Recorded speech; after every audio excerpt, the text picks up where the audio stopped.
Spending in the AI-related names is now eating up a lot of the free cash flow. Investors are so bullish on profit expectations. They just want CapEx to slow down a bit. There will be winners and losers like there are, but the whole idea of a whole industry going away is crazy. There's just a tremendous amount of dissonance right now. Tech deserves the benefit of the doubt. This is Bloomberg Surveillance with Jonathan Ferro, Lisa Abramowicz, and Annmarie Hordern.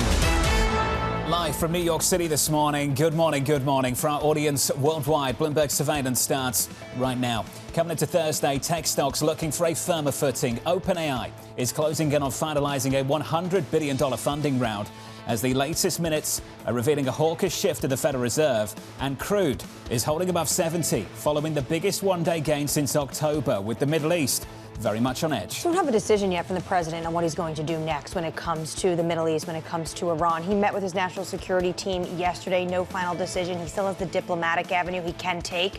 But Jonathan, forget the rhetoric, forget the statements that are coming out of the Middle East and White House. Look at the hardware right now that's developing in the region. The fighter jets, the second U.S. aircraft carrier headed to the region. It's reminiscent of 2003 when the United States was about to invade Iraq. And if you look at the hardware, clearly the president, if he makes a decision in the next few days, the hardware is in place for them to carry out a potential strike on Iran. The president has proven time and time again that he is not afraid of engaging. However, he has a certain style. Targeted, contained, high impact. See Venezuela, strikes in the past in the Middle East. This would be different, would it not? This would be very different. When it came to Venezuela, there was one target, and that was Nicolas Maduro, and it was to extract him and get him out. This potentially, and I've been calling individuals as well yesterday, given the fact that after that Axios report that the president was really weighing this option, this could be weeks-long, a months-long campaign, which is why you see crude prices higher as well, because what does Iran do? What can they do to fight back? Part of that could be closing the Strait of Hormuz and really choking off a huge port when it comes to crude oil going through in and out of the region. Brent crude up by more than 5% in 2 days. Brent crude above 71 this morning, up another 1 percentage point so far. Later on this morning, the data point of today might not be jobless claims. It may well be Walmart, and those numbers that drop anywhere between now and the next 90 minutes or so. 1 sells, 3 holds, and 47 buys. The analyst community is super bullish on this name, and that's been trading at all-time highs until recently. Could it be the data point of this morning for economists worldwide? I think it might be, especially when you think about the fact that Walmart, I was listening to Oliver Chen with you and Lisa yesterday. He was talking about the fact that Walmart has the convenience. They are doing so well when it comes to groceries. We see consumers really have this idea of they're struggling with affordability. They are going to Walmart. At the same time, Walmart has become, for some, an AI trade, a tech trade, which is why they're in this great position.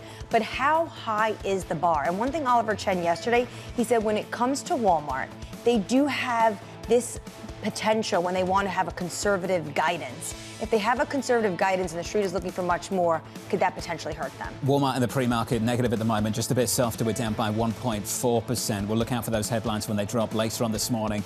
Coming up this hour, we'll catch up with Max Kettner of HSBC, with stocks looking for a 4th day of gains. Matthew Mish of UBS joins us, expecting big tech to ramp up record spending. And Yelena Shulyatyeva of the Conference Board with the consumer under pressure. We begin this hour with stocks inching lower following the biggest one-day gain in almost 2 weeks. Max Kettner of HSBC writing the recent rotation within US equities isn't the start of a broad risk-off move. Instead, our multi-asset and equity models have turned decisively bullish. Max joins us now for more. Max, welcome. Let's get into that. What's guiding the judgment between one versus the other for you?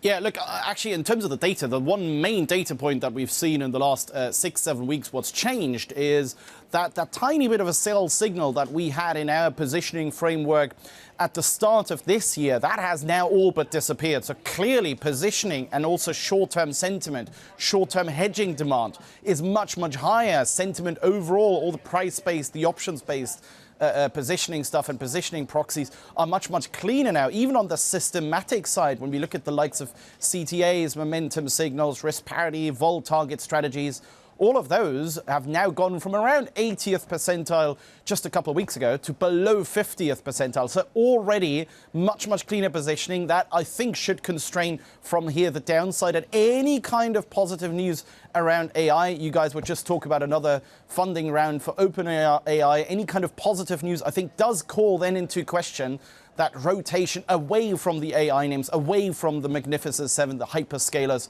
in the last 2 weeks. Max, last time I looked, we were still within 2% of all-time highs on the S&P 500. We haven't had that index level stress despite the vicious rotation beneath the surface. Do you think we can see a prolonged rotation through the year ahead without seeing some index level issues on the S&P?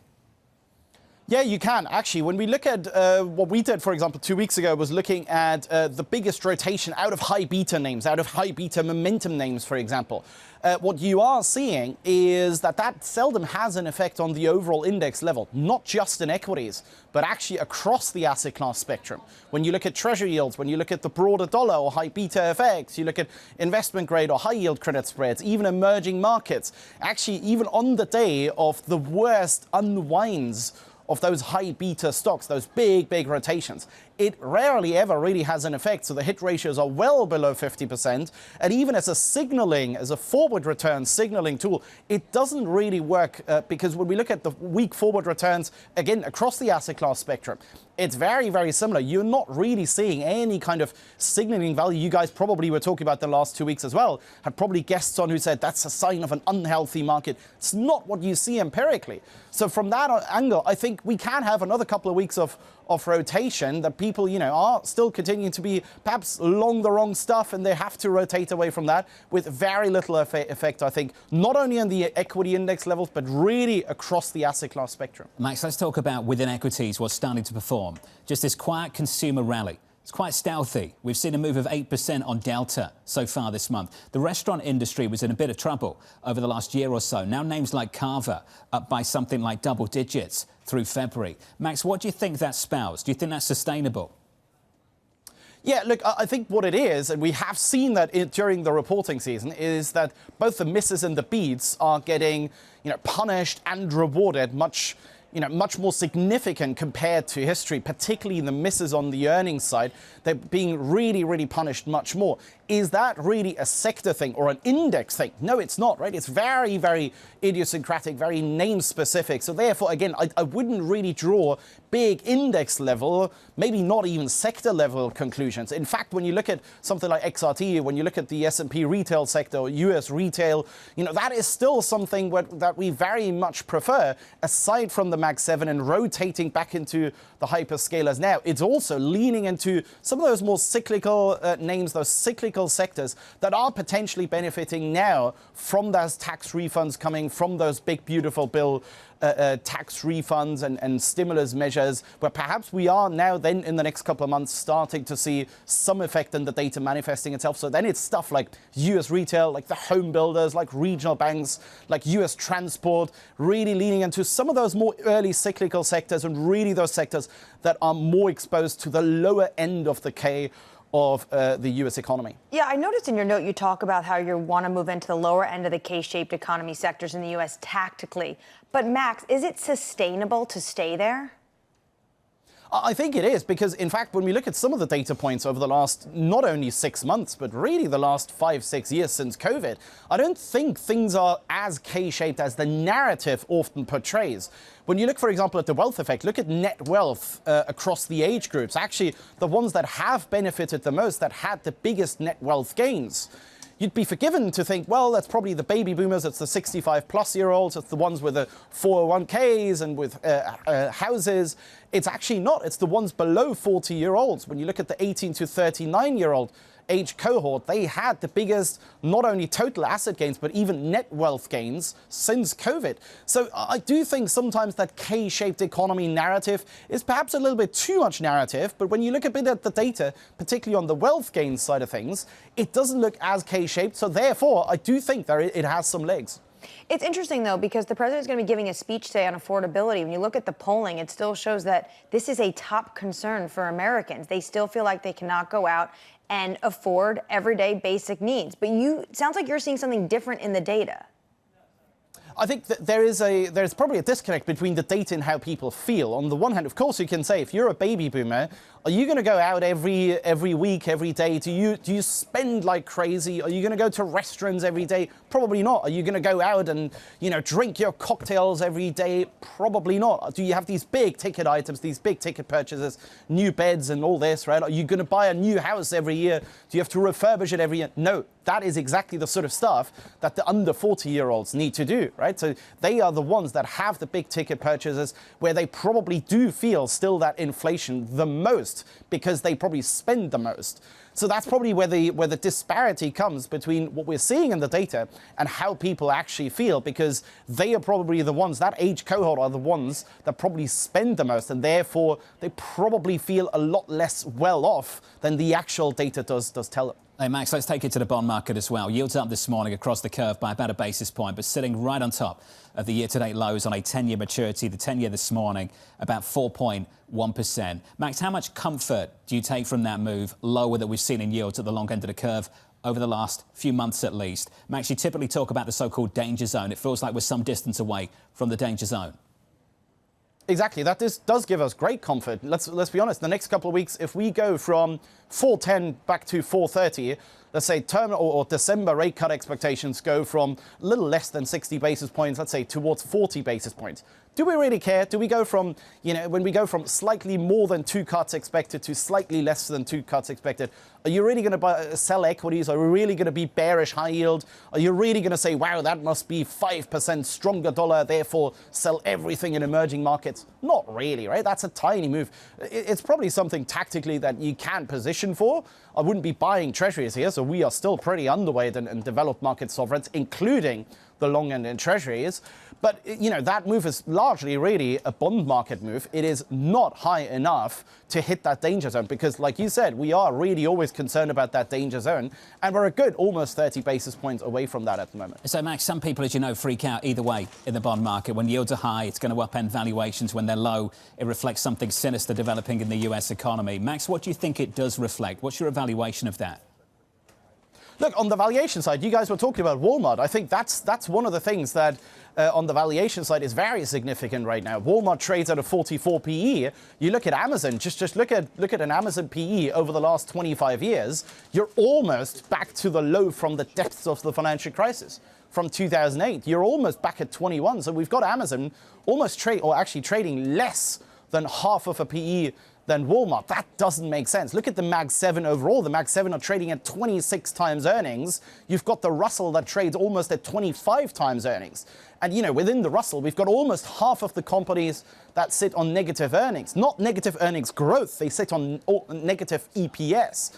So let's say, if you take a 12 to 24 month view, right, if you take a bit of a longer term view where valuations then start to matter, that really does call into question some of those high beta named rallies that we've seen over the last 3-4 months, where really I would be rotating away again from the small caps more towards the Mag 7, where the valuations look much more reasonable now. Hey, Max, good to see you. As always, thank you, sir. Max Kettner there of HSBC, weighing in on Walmart there at the end of the conversation. That name trading a little bit lower, softer, down negative in the pre-market ahead of earnings later on this morning. Numbers dropping from Deere just moments ago. It's a beat and it's a raise. EPS coming in for the first quarter at 242, the estimate 2.05. Here's the raise. They now see full-year net income in a range of $4.5 billion to $5 billion. They had seen that in a range of 4 to 4.75. That name is up in early trading by 4.51%. That's Deere. Those results out just moments ago. Let's get you an update on stories elsewhere this morning with your Bloomberg Brief. Yahira has more. Hey, Yahira. Hi, John. This breaking just over an hour ago. The BBC reporting former Prince Andrew has been arrested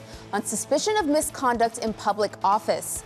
The arrest coming after new details of his relationship with convicted sex offender, the late Jeffrey Epstein, emerged. Andrew has consistently denied any wrongdoing. Meanwhile, OpenAI is close to finalizing the first phase of a new funding round that's expected to bring in more than $100 billion. Sources telling us here at Bloomberg the overall valuation of the company, including the eventual funding, could exceed $850 billion. The first portion of the funding will largely come from strategic investors, including Amazon, SoftBank, NVIDIA, and Microsoft. And oil is rising this morning after gaining the most in one day since October. Axios reporting the Trump administration is closer to a major war in the Middle East than most expect. The U.S. announced visa restrictions on Iranian officials and executives for repressing recent anti-regime protests and cutting off internet access. That's your Bloomberg Brief. John. Hey, Hara, thank you. Just to pick up on that note from Axios in the last 24 hours, that was some strong reporting. Take a listen to this. Some powerful words. The Trump administration is closer to a major war in the Middle East than most Americans realize. It could begin very soon. Direct quote from Axios. And to be honest, this was echoed to me last night when I had some source calls. It feels like at this moment, when it comes to Trump's second term, we are the closest ever to a large-scale conflict with Iran. And that's why individuals are concerned, because they don't think it'll just be with Iran. They think potentially this will cause it to really spread out throughout the region. It would be shocking. And we're just beginning to internalize the prospect of that happening with crude north of 70, 71.16 on Brent this morning, higher by a little more than 1%. Up next on the program, CapEx concerns. If 92% of the free cash flow is going towards CapEx, that's a different story. When we had earnings season, we saw the ratcheting up in some of these names, where all of a sudden, maybe it's not helping the business model, maybe they're not driving revenue from it. Up next, we'll catch up with Matthew Mish of UBS, live from New York City this morning. Good morning.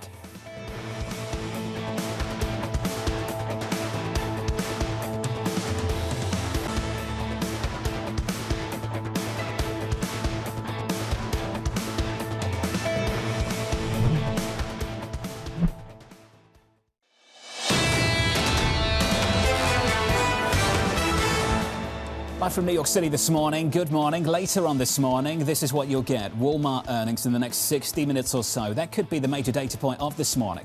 Maybe much more so than jobless claims at 8:30 Eastern time. Another flavour.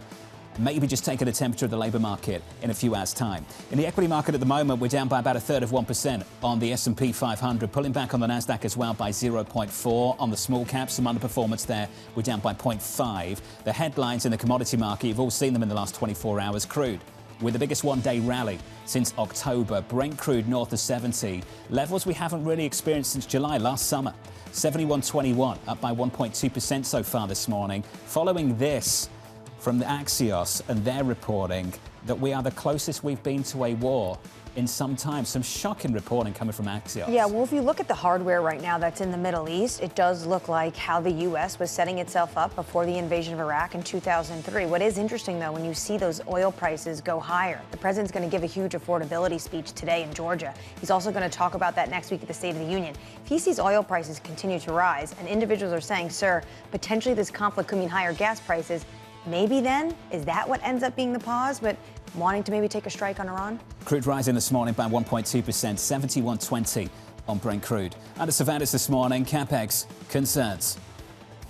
Spending in the AI-related names is now eating up a lot of the free cash flow, which was the story of why you wanted to own these names. If 92% of the free cash flow is going towards CapEx, that's a different story. When we had earnings season, we saw the ratcheting up in some of these names, where all of a sudden, maybe it's not helping the business model, maybe they're not driving revenue from it. So here's the latest this morning. Record spending from big tech giving investors pause as the hyperscalers tap the global debt market to finance the AI arms race. The team over at UBS writing the following.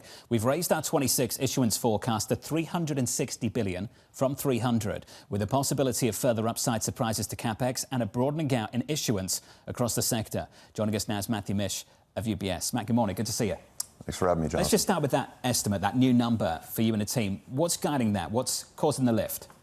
That really has been the buildup across the earnings season, really, of the increase in CapEx. We've had almost a $150 billion increase. It's up near $800 billion across the hyperscalers. And so we've driven that estimate, up a good almost 15 to 20%, kind of commensurate with that. So we've got $360 billion of IG tech issuance this year. About 2/3 of that is going to be hyperscalers specifically. We've got another $1.8 trillion in total issuance coming in the US IG market. So I still think that this is manageable. Clients have been positioned for this. And again, it's a sharp contrast from what you're seeing in the loan market, where you've actually got issuance down year on year. So we're up 20 to 25% in US IG. I think the demand, we think, is going to remain quite firm, and the market's prepared for it. But you are seeing on the flip side, the effect of AI disruption, the concerns around the loan market filtering into issuance, where you're almost down 15 to 20%, and our latest forecast is down 20 to 25% for the full year. Well, let's start with these big numbers first, and not just the size, but the denomination and the maturities that these companies choose to issue in, the countries they choose to go in. That was what stood out for us at Alphabet, going into the sterling debt market, issuing something ultra long. How are they spreading out this issuance? I think that people in the market that know the strategy are arguing they want to tap every single investor base. So that includes not just U.S., but global investment grade. That also includes the private markets, and in many cases, infrastructure, project finance, asset-backed finance. The idea is to tap every single investor base to diversify, but also to reach as many investors as possible. And that's been a thesis that we've had for several months. And I think that's what you're seeing. And in terms of the long duration demand, it really is coming and sourcing basically long duration demand in different regions that need it. And so a lot of that is key institutional investor money. Is that enough to keep spreads contained? Or do you see some stress developing in the year ahead? We are more concerned with AI disruption and the impact on the loan market in the near to medium term than we are on oversupply from the hyperscalers and potential for supply indigestion. That, in my view, is a medium to longer term concern, or no concern at all, to be candid. So when it comes to disruption, it's AI is going to disrupt so many of these other companies that have loans out. Like, what kind of companies are you concerned about? I mean, it's mainly the private credit and the leveraged loan market, where the model in a lot of cases for a sponsor has been to lever up what are traditionally very good businesses that have niches and essentially generate high free cash flow, high margin.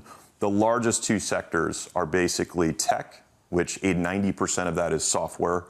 And then the other piece of that is really business service. And a good share of that is information service. Those comprise over 50% of BDC, for example, which is the proxy we use for private credit portfolios. And that's where we think the disruption could be more severe. And the key question that we're getting on the client side is, talk to me about the different factors or catalysts that could push forward or pull back the timing, right? So the wave is coming, so to speak. The credit quality will deteriorate. But the key question is the timing and the severity.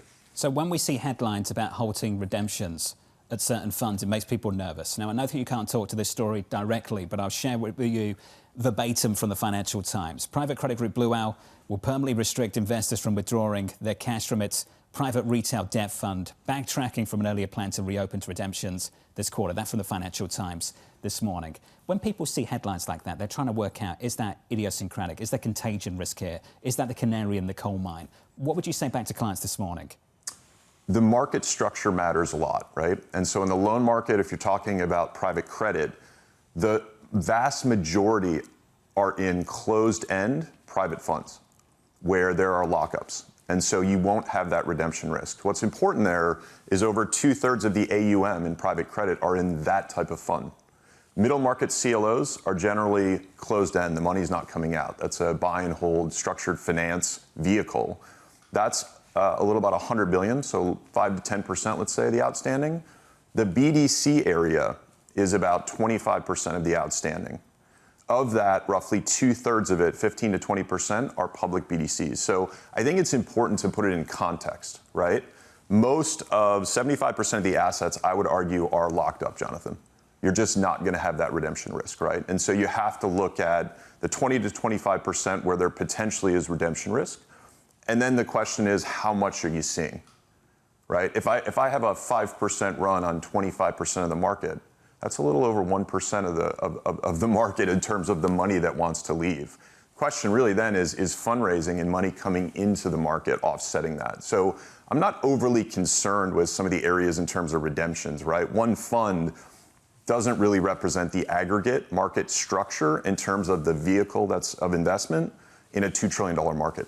Matt, a clinic. I expected nothing less. It's good to see you. Thank you, sir. Matthew Mish there of UBS, breaking down the extra issuance we could see from the hyperscalers and beyond in the year ahead, as some of the risks or not emerging elsewhere. Coming up on the programme, we'll catch up with Ed Mills of Raymond James as the US deploys its largest military build-up in decades. We're seeing some major moves in crude, up 5% plus in just 2 sessions. Crude, Brent crude, north of 71 so far this morning. Plus, we'll get you some morning movers with your higher Carvana shares plunging as higher costs weigh on margins. That name is down by 16% in the pre-market. Live from New York City, you're watching Bloomberg TV.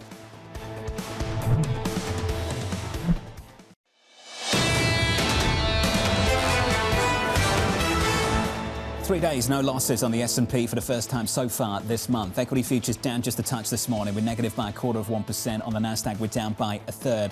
It's a 3-day bounce of only 0.71%.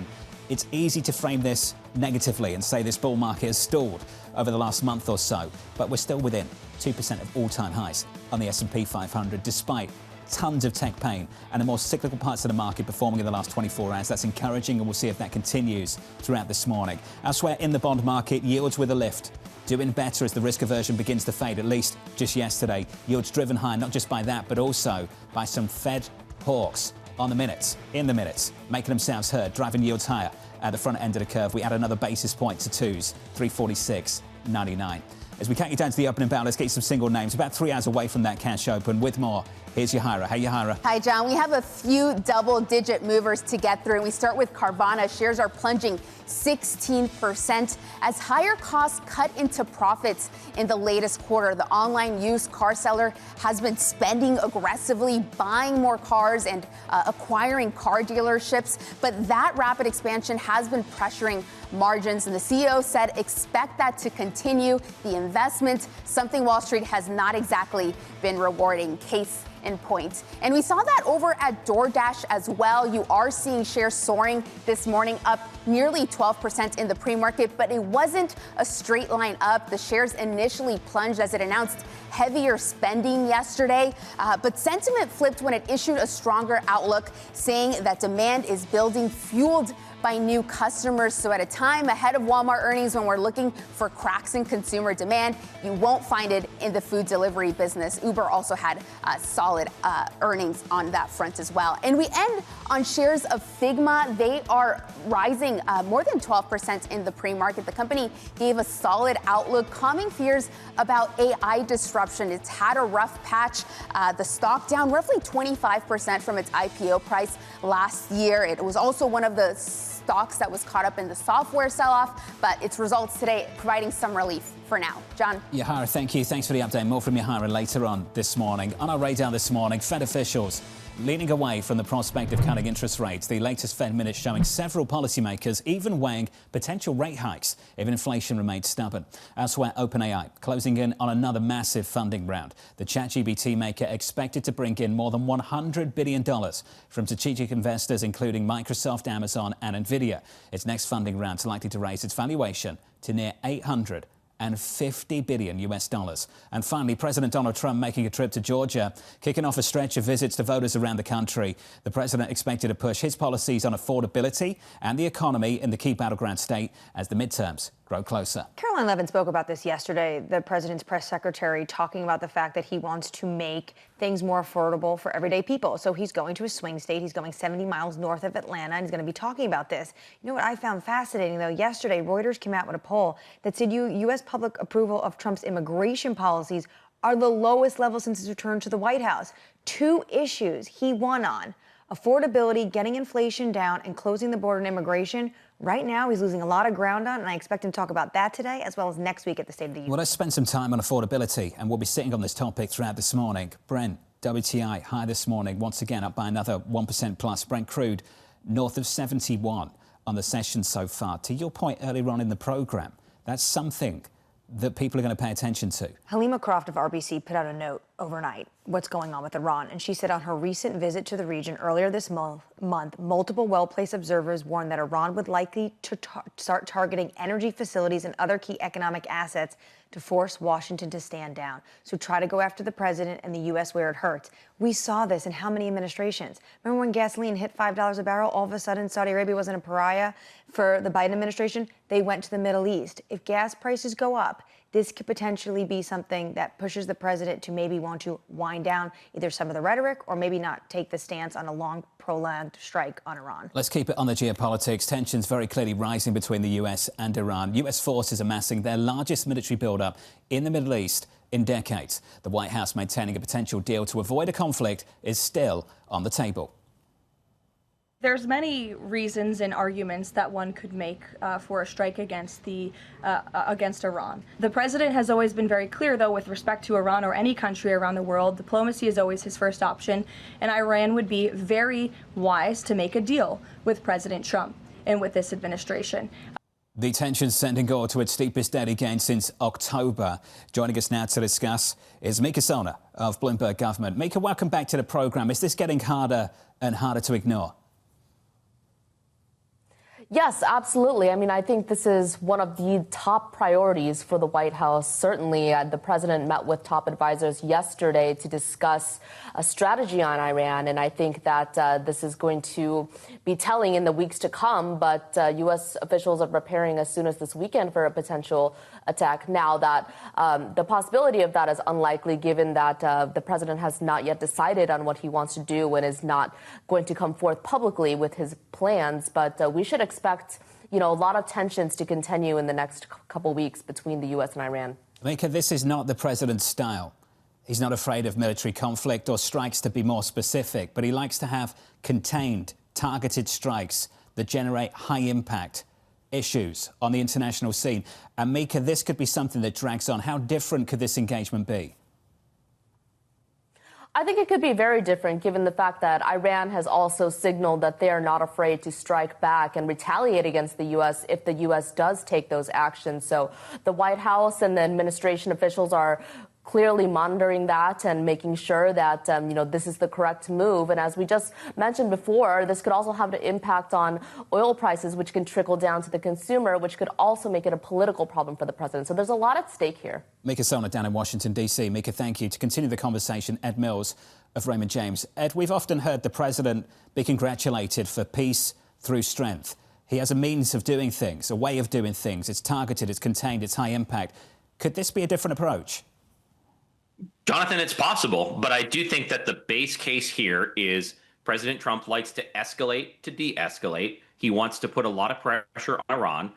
If there is a strike, he does like those quick wins. I think it's really important, the conversation we've been having already this morning on affordability. The president has a real issue already on affordability. If this does cause a market reaction, especially within energy markets, that is a very limited window that he has. And I think one of the big issues here is that when we go back to June, when we look at what happened in Venezuela with Maduro, there was a very clear objective and there was a lot of political support, maybe not necessarily kind of broadly kind of within the American public, but kind of within the policy circles, that this was a specific action that needed to be taken.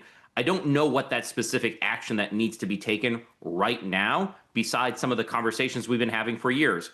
Protesters, enrichment of uranium, kind of the nuclear program within Iran. What is the need right now to do this? I don't have that question. And Iran is not Venezuela. This is an entirely different complex. What would be a quick win for the president then if he were to strike Iran? Yeah, Annmarie, I would have to, kind of look specifically at what Israel has been talking about related to the ballistic missile capabilities of Iran. One of the big changes since October 7th is that deterrence is no longer the option. There is a much greater emphasis on offensive strategies. If there are concerns that the nuclear program continues to enrich, that they could be closer to a weapon that could be deployed via ballistic missile, taking out those ballistic missile facilities would be kind of one of those possible quick wins.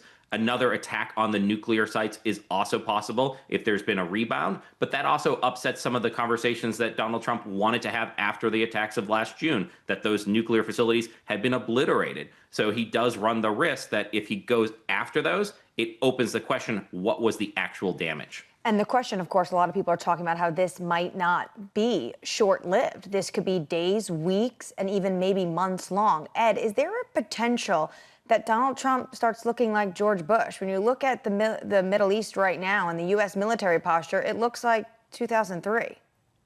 Yeah, so what we've told clients at Raymond James is that when we look at these geopolitical events, there hasn't been a huge market reaction because of the fact that they've been targeted. Those quote unquote quick wins have taken place. Annmarie, if we do go into weeks or months, if we start having those comparisons to the last time we've had major buildups in the Middle East, that would be a very different market expectation than what we have right now. So any conversation about comparisons is not a conversation this market wants to have. Ed, how does he do this at the same time as he's going to give a huge speech today on affordability and potentially even the rhetoric coming out and moving of military hardware in the region without even a strike yet happening is pushing oil prices higher? Yeah, what I would say is, so we have the speech on affordability in Georgia today. We're on tariff watch on the Supreme Court, maybe Friday, maybe Monday, maybe Tuesday. Tuesday night, we have the State of the Union address. So there is a level of escalation right in front of the time when President Trump is going to be in prime time on every single channel addressing the nation. And so I do think that there is some level of coordination between all of these activities and the military buildup that we see. We might not have a resolution before the State of the Union address, and that State of the Union address could be the thing that we're all watching to get a signal of what might happen next. Do you think there's a chance he actually takes the strike before the State of the Union and then has this window into the U.S. public to explain why he did so? It's possible. The State of the Union address is unlike any other opportunity of the year. Generally speaking, State of the Union addresses are well scripted, much in advance. They don't like breaking news. When you've seen breaking news, filter into State of the Union addresses, they come across disjointed. So from a kind of pure political perspective, you generally don't want to have those events right before these events. So maybe making the case as to what is necessary with Iran is maybe a better strategy, and having that ability to say the forces are in the region, it is up to Iran, we need them to denuclearize. I don't think they necessarily want to kind of be clear about what they want on regime change, because that's not a clear-cut outcome as well. High stakes on a very kind of important address, especially if he wants the message to be affordability, talking about, kind of a major political entanglement and geopolitical risk is not necessarily what gives the president kind of any political tailwinds. It's a lot of headwinds instead. Ed, can we finish on the Supreme Court and the potential for getting that decision before the weekend? The optics here could be very important. Do you think Supreme Court justices want to sit there in front of a State of the Union address after making a decision to strike down the president's tariffs? Is that something that they would have to consider going into the weekend? It is, Jonathan, and what we've seen in the times past when the Supreme Court has made decisions close to the State of the Union address, presidents have almost wagged their finger at the Supreme Court, and there's been a conversation about, was that appropriate? We look back to the Citizens United decision, looking back to kind of decisions that the President Obama didn't like with the court. This would be something that President Trump takes very personal. He is someone that would be very likely to do this. One final thought on the Supreme Court decision, what we keep on telling clients at Raymond James is that it's an important decision, but the court might change the process. They are not going to change the outcome.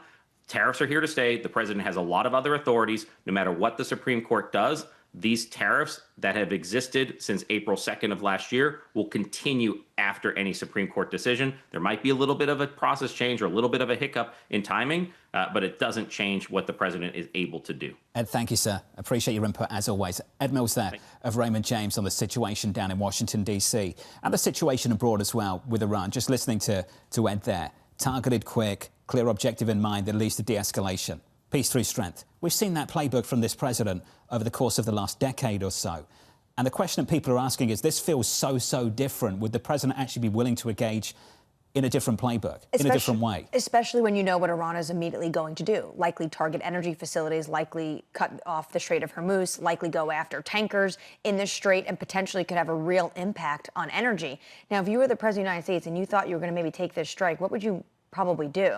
Maybe try to shore up energy elsewhere, like he's doing right now when it comes to general licenses. They're expanding in Venezuela and allowing Chevron, Eni, and Repsol to go find some more. Maybe they can boost some production there because they might need it if they are going to have a prolonged conflict with Tehran. Brent crude this morning up by 1.6%, 71.50 on Brent so far in the session. Let's give you an update on stories elsewhere this morning with your Bloomberg Brief. Back with us, here's Yahira. Hey, Yahira. Hi, John. We are seeing shares of Deere rising 4.5% in the pre-market after exceeding earnings estimates for the first quarter. The company also boosting its net income guidance for the full year, topping Wall Street expectations. Deere CEO saying, quote, while the global large agricultural industry continues to experience challenges, we're encouraged by the ongoing recovery in demand. Meanwhile, former South Korean President Yoon Suk-yeol facing life in prison after being found guilty of leading an insurrection with his 2024 martial law declaration. The court saying Yoon damaged the constitutional order by mobilizing military forces. Yoon's lawyers denounced the ruling as politically motivated and vowed to fight until the end. And the BBC reporting former Prince Andrew has been arrested on suspicion of misconduct in public office. As of yet, Andrew has not been charged with a crime. We will bring you more details as we have them. That's your Bloomberg Brief. John? Yahara, thank you. That's big news out of the UK. More headlines when we get them, of course, as Yahara said. We'll bring them to you. Up next on the programme, the consumer under pressure. Inflation feels like it's a bit matted down. Geopolitics is a bit matted down right now. I think the worry that we see is a bit of consumer sentiment. Some of the consumer sentiment numbers are very, very challenging. Up next, we'll catch up with Yelena Shulyatyeva of the Conference Board from New York City this morning. You're watching Bloomberg TV.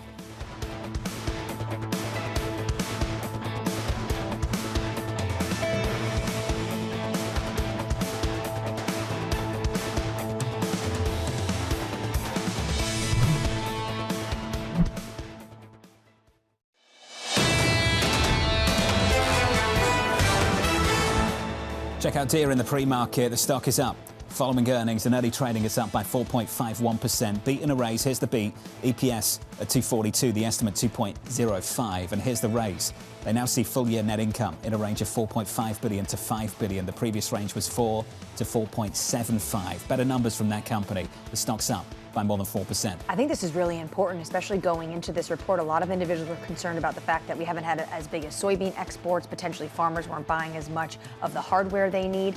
And the commentary, this is from the CEO. The global large agricultural industry continues to experience challenges, tariffs and the likes, that's my words. We're encouraged by the ongoing recovery in demand within both construction and small agricultural segments. In construction as well, that's really important. And what this administration is trying to see a boost in manufacturing and productivity in America. Deere with a better story to tell this morning. Next up for earnings, Walmart just around the corner. Under surveillance this morning, the consumer under pressure. Inflation feels like it's a bit matted down. Geopolitics is a bit matted down right now. I think the worry that we see is a bit of consumer sentiment.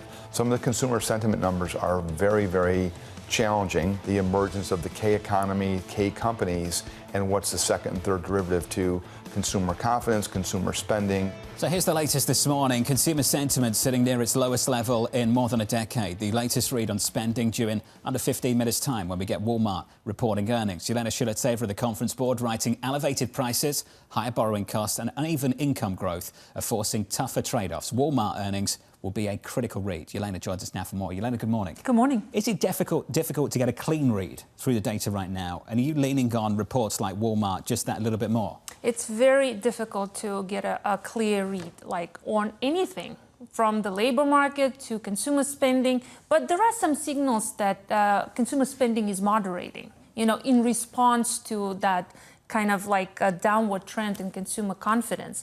So if you look at retail sales, real retail sales in December were negative. So how much of that goes into the GDP report that we'll get tomorrow?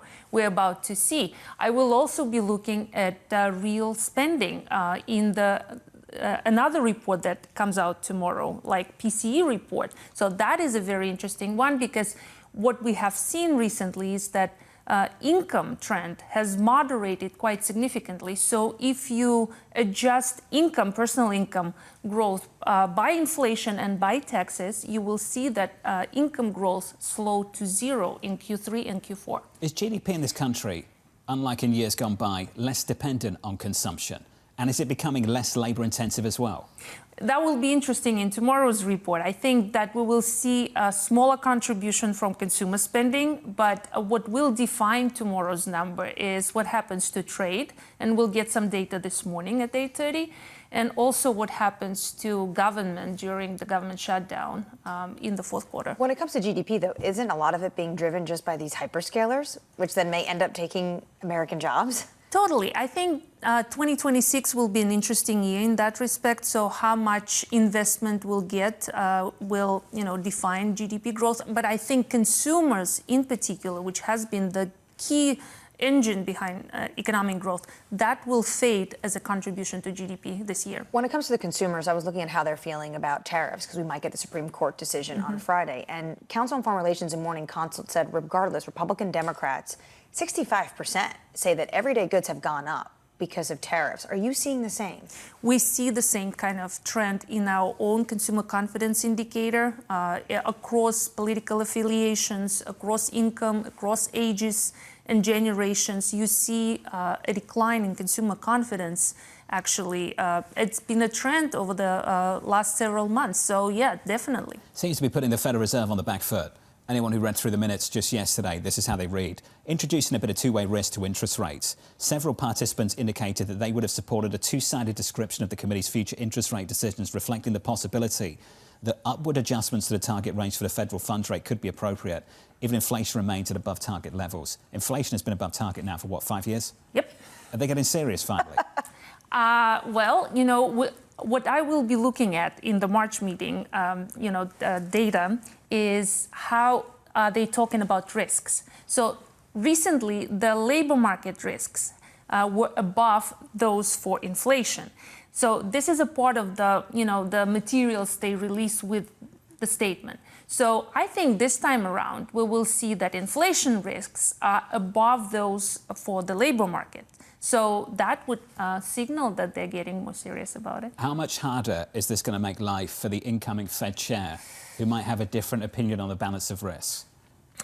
It will be a difficult one anyway, regardless of who and when and what happens to the Fed, right? And the composition of the Fed. It will be a difficult one because the targets will continue to be in conflict, I think. The labor market is not accelerating. It's going to continue to be a question, right? It's healthy. It's relatively healthy. I get it, but I think we cannot just discount all the risks about it. Yelena, it's good to see you, as always. Absolutely. Thanks for dropping by. Thank you. Yelena Shulyatyeva there at the conference board. It's starting to feel like this Federal Reserve is setting us up for a prolonged pause. That pause can only last so long under this leadership because Chairman Powell will depart by the time we get to the June meeting. An incoming Fed chair, likely, most people assume will be, Kevin Warsh, might have a difficult go of it to get this committee on side. That's where my mind went when these minutes came out and I was seeing all these headlines. I was like, whew, the bar just got so much higher for Kevin Warsh. Already he was going to face a pretty divided Federal Reserve, but now you're just seeing how divided it was, that the mere suggestion, potentially, individuals now talking about maybe inflation is such a concern and they have to hike.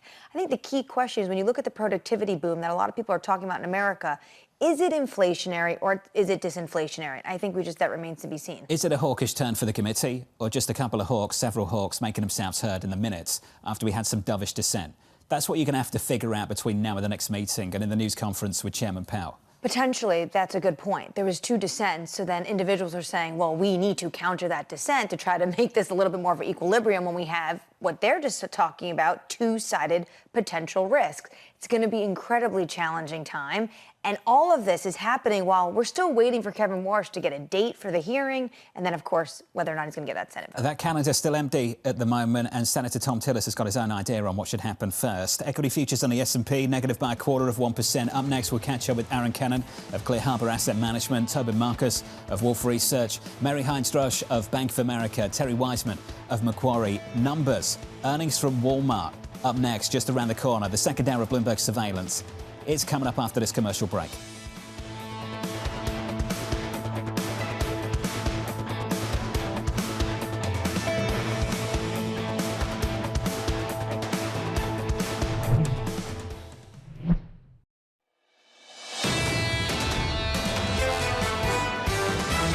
The theme for 2026 is we're going to have a broadening out, a healthier economy. We have a great macro backdrop globally. Some of the consumer sentiment numbers are very, very challenging. The economy's fine. The labor market is not stressed, nor is it overheating. You have strong forces that will lead to an acceleration of the economy. This is Bloomberg Surveillance with Jonathan Ferro, Lisa Abramowicz, and Annmarie Hordern. Live from New York City this morning. Good morning for our audience worldwide. The second hour of Bloomberg Surveillance starts right now, and your scores look like this. Equity futures declining by just 0.2% on the S&P. We're down by 0.3 on the Nasdaq 100, following the best day of gains on the S&P in about 2 weeks on the S&P 500. We have gone 3 days without losses for the first time this month. It's been volatile, and those gains, that bounce has been very muted over those 3 days, up by just 0.71%. In the bond market, yields off the lows of the year. The two-year yield up another basis point at 346.99, driven higher by some hawkish Fed minutes on 10s, up to 4.0923%. Yields higher also there by about a basis point. The next stop for the conversation about the economy, Walmart earnings. Those numbers will drop any moment now as we try and get a better read on the U.S. economy. Absolutely, and it's really a high bar for Walmart, and many are expecting their strong results after the holiday season, and an absolute rotation we've seen, at least in the stock market, of individuals, almost a flight to safety when it comes to Walmart, when we saw the tech hyperscalers really take a beating. And those numbers just drop right now. So two things to talk about with this name at the moment. So you've got a capital return program announcing a new $30 billion share buyback plan. That's one piece of the story. But the bigger piece of the story for a lot of you out there will be the read on the U.S. economy and the guide they've just offered. They now see the year's adjusted EPS at 275 to 285. The estimate was 297. That is a touch more cautious than where the street was coming into the print. The stock is down by close to 3%. And this is what we heard yesterday from Oliver Chen speaking to you and Lisa. He said this is what individuals is a risk going into this report. Estimates are fairly high for next year, as we saw with that range. And usually what he said, though, is Walmart likes to guide conservatively. Now, they are guiding conservatively today, and that is why you're seeing shares lower, because it's coming lower than what those estimates were. Now, is this basically Walmart saying potentially consumers are not going to keep up to pace with how individuals are thinking of how much they're going to spend, or is this Walmart maybe just being actually just conservative in their guidance? Fourth quarter was essentially in line. Adjusted EPS at 74 cents, the estimate 73. But speaking to that conservatism that Annmarie is raising, let's talk about the guide. For the first quarter, adjusted EPS 63 to 65. That's a range. The estimate was 69. For the year ahead, a range of 275 to 285. The estimate was 297. That stock is down by more than 3%. But you've also got to consider where we've come from. This stock was trading at an all-time high in the last week with a 50 PE. So the fact we're down 3% off the back of conservative numbers is not a major move against the backdrop of a much, much bigger move to the upside. Absolutely. The context really matters here when it comes to Walmart and how stunning this stock has been doing.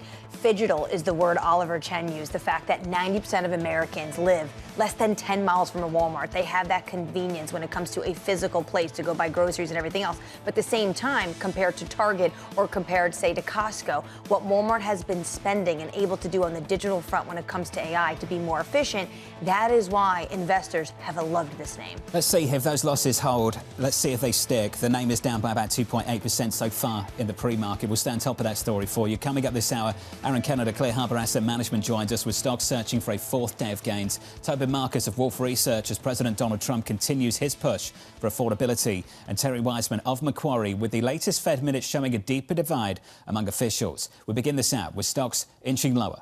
Kennon of Clear Harbor Asset Management writing the following. These trends do not appear to resemble a risk-off environment. Rather, it reflects both a sector rotation and hence valuation normalization cycle. Aaron joins us now for more. Aaron, good to see you. Let's start with Walmart. We're all looking for a read on the U.S. economy, wondering how dependable the U.S. data is. Payrolls with a big upside surprise in the last week. How much weight would you put on that cautious outlook from Walmart this morning? Well, as you mentioned at the top, Walmart's had a very strong run. They're trading at almost a 50 times forward PE multiple. They're trading at like an enterprise value to EBITDA multiple of like 23 times. You compare that to even like an Amazon, it's trading at like a 50% discount, and you have a lot of the growth at AWS and everywhere else. And so I think, speaking specifically to the consumer at Walmart, same-store growth has been relatively strong there. It has outpaced Target, and we'll have to see, how this data plays out, how it fits into sort of the broader macro data, the retail data, the PCE data, consumption generally. And, the report just hit the tape. We'll have to see what the Q&A session looks like as well. True. We'll get to the call a little bit later. This has been a pretty defensive market.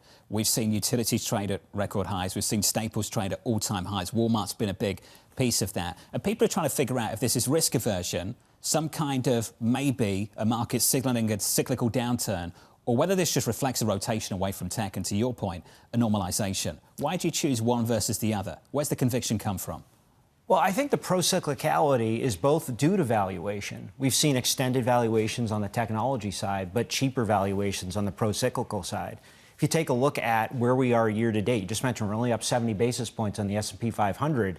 But if you look at the equal weight, we're up over 6%, I think closer to 7% year to date. If you look at the Russell 2000, we're up over 7%. If you look at Europe, we're up almost 4%. Look at EM, we're up 11%. But there's one thing in common across small cap US, equal weight S&P, not market cap weighted, EM and Europe, and that is that sector rotation.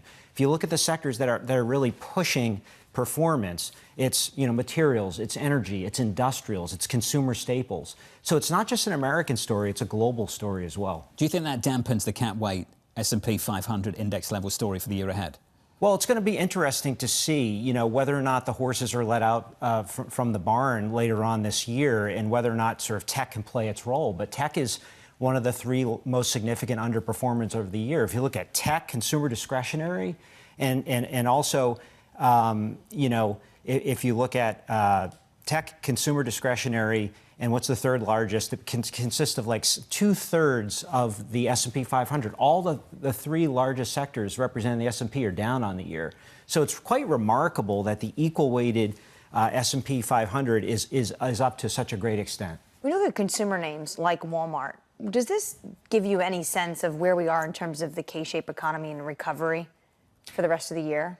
It's going to be a challenge. I think if you look at the K-shaped question, almost 40% of Americans do not own financial assets. So they're not riding this tide right now. Yet they've seen higher prices across used automobiles, automobile services. Wages are starting to peter out a little bit on the growth side.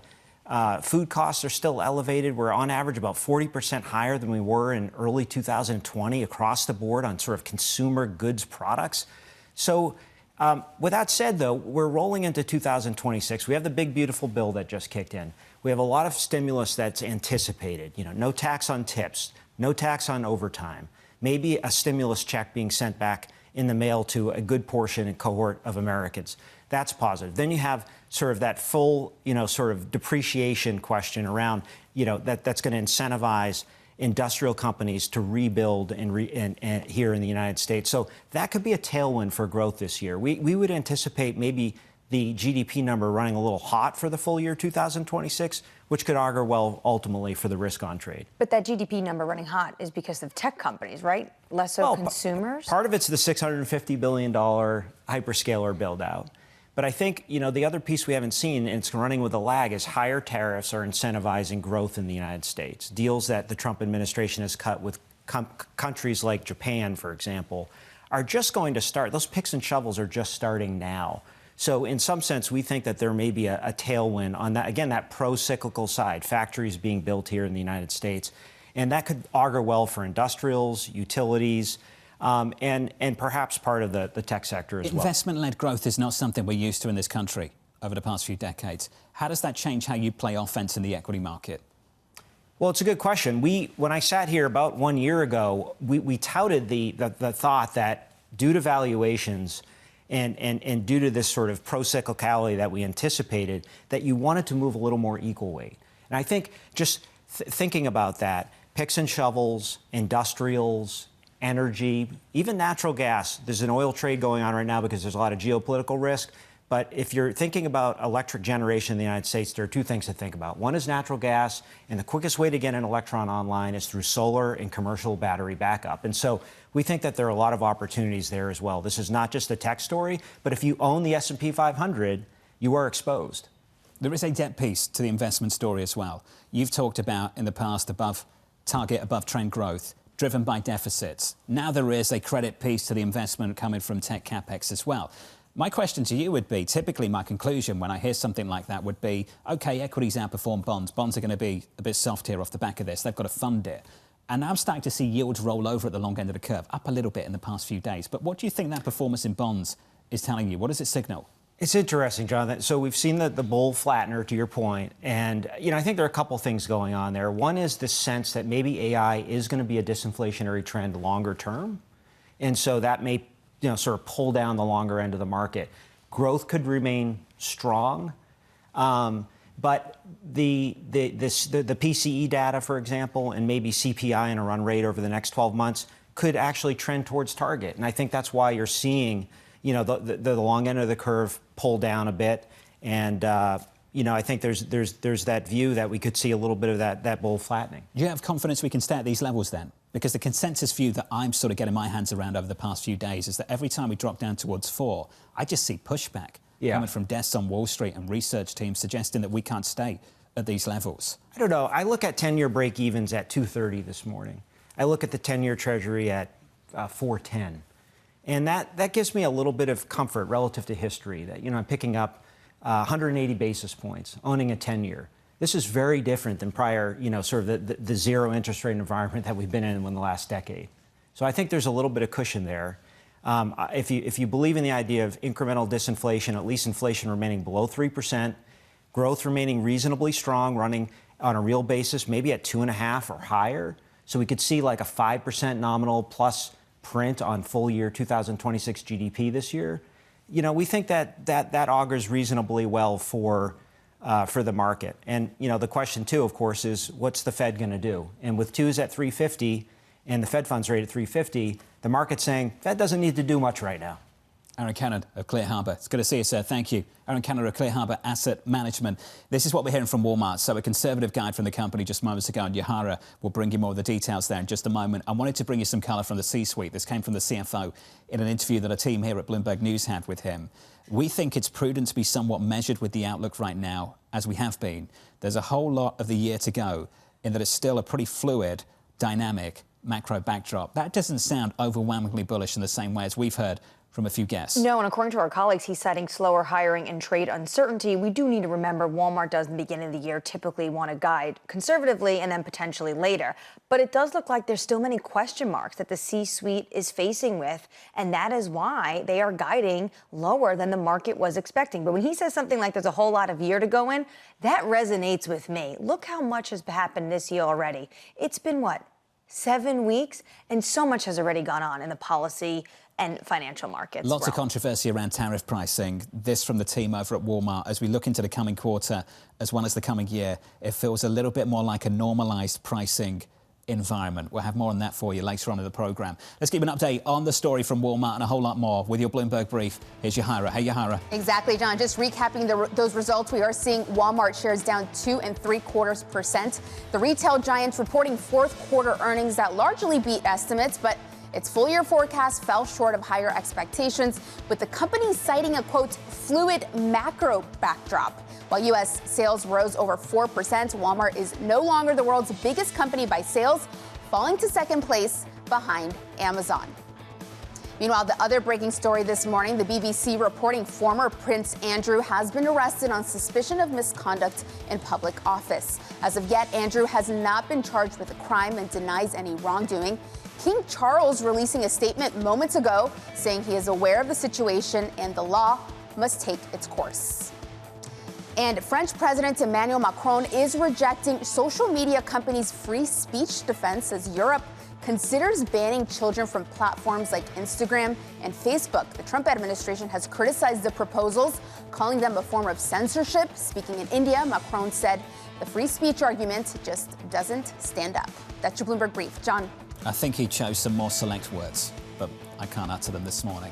Up next on the programme, highlighting economic wins. More Americans are working today than at any time in American history. Wages have gone up at a much faster clip than inflation. Watch the State of the Union. We're going to be talking about the economy. Up next, we'll talk about the economy with Tobin Marcus of Wolfe Research, live from New York City this morning. Good morning.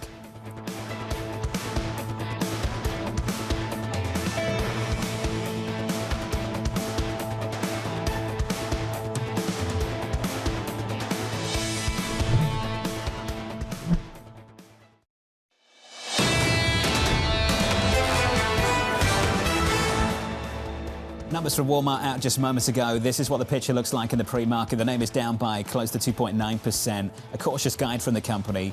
The year-ahead guide for adjusted EPS, 275 to 285. The estimate was 297, so a touch conservative. That's why the stock is lower by 3%. And the guidance, just in terms of the language from the C-suite, is a touch conservative as well. This from the CFO. speaking to Bloomberg News. We think it's prudent to be somewhat measured with the outlook right now, as we have been. There's a whole lot of the year to go in what's still a pretty fluid, dynamic macro backdrop. Also talking about the fact that tariff-driven inflation has reached its peak or is reaching it, so they feel like they have a little bit more of a normalized pricing environment. Maybe they understand a little bit more of the rules of the road. But yeah, they're driving this guide in conservative manner, so much so that also with these numbers, Amazon has officially dethroned Walmart as the biggest global company by revenue. Walmart down in the pre-market by 3% at the moment. Equity futures on the S&P still just about negative by a few tenths of 1%. On the Nasdaq 100, we're down by 0.4.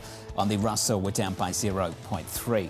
Under surveillance this morning, highlighting economic wins. More Americans are working today than at any time in American history. Wages have gone up at a much faster clip than inflation. Watch the State of the Union. We're going to be talking about the economy. We inherited a mess, and now we have prices way down. We have energy way down. Gasoline is now breaking $2 a gallon in many places, and it's been actually amazing. So here's the latest this morning. President Trump continuing his affordability tour in Georgia today ahead of his State of the Union next week. Joining us to discuss is Mika Sona of Bloomberg Government. Mika, the story's getting harder to sell. The headline GDP figures have been decent. They've been strong. Last week's payrolls number was great. Big upside surprise. The problem is the consumer sentiment surveys have been soggy. They've been awful for the last year or so. Yeah, absolutely. I mean, White House officials met this week to discuss how they're actually going to implement an affordability message ahead of the midterms. This has been a huge issue for the administration. President Trump has laid out a number of initiatives to potentially help people's pocketbooks, but the public is just not feeling it yet. So the president is starting to embark on this tour to try and craft a message because people inside the White House and the president likely know that it's not enough just to blame his predecessor, Joe Biden, and Democrats for a problem that is still occurring. So, Mika, he highlighted gasoline prices. I think you'll struggle to find gasoline breaking $2 a gallon anywhere in the United States. But the trend is clear. The problem we now have is that crude's starting to bubble away. Oil's higher. And we see it again this morning off the back of the prospect of action in the Middle East. Will that be part of the calculation for the president as he considers whether to strike Iran or not?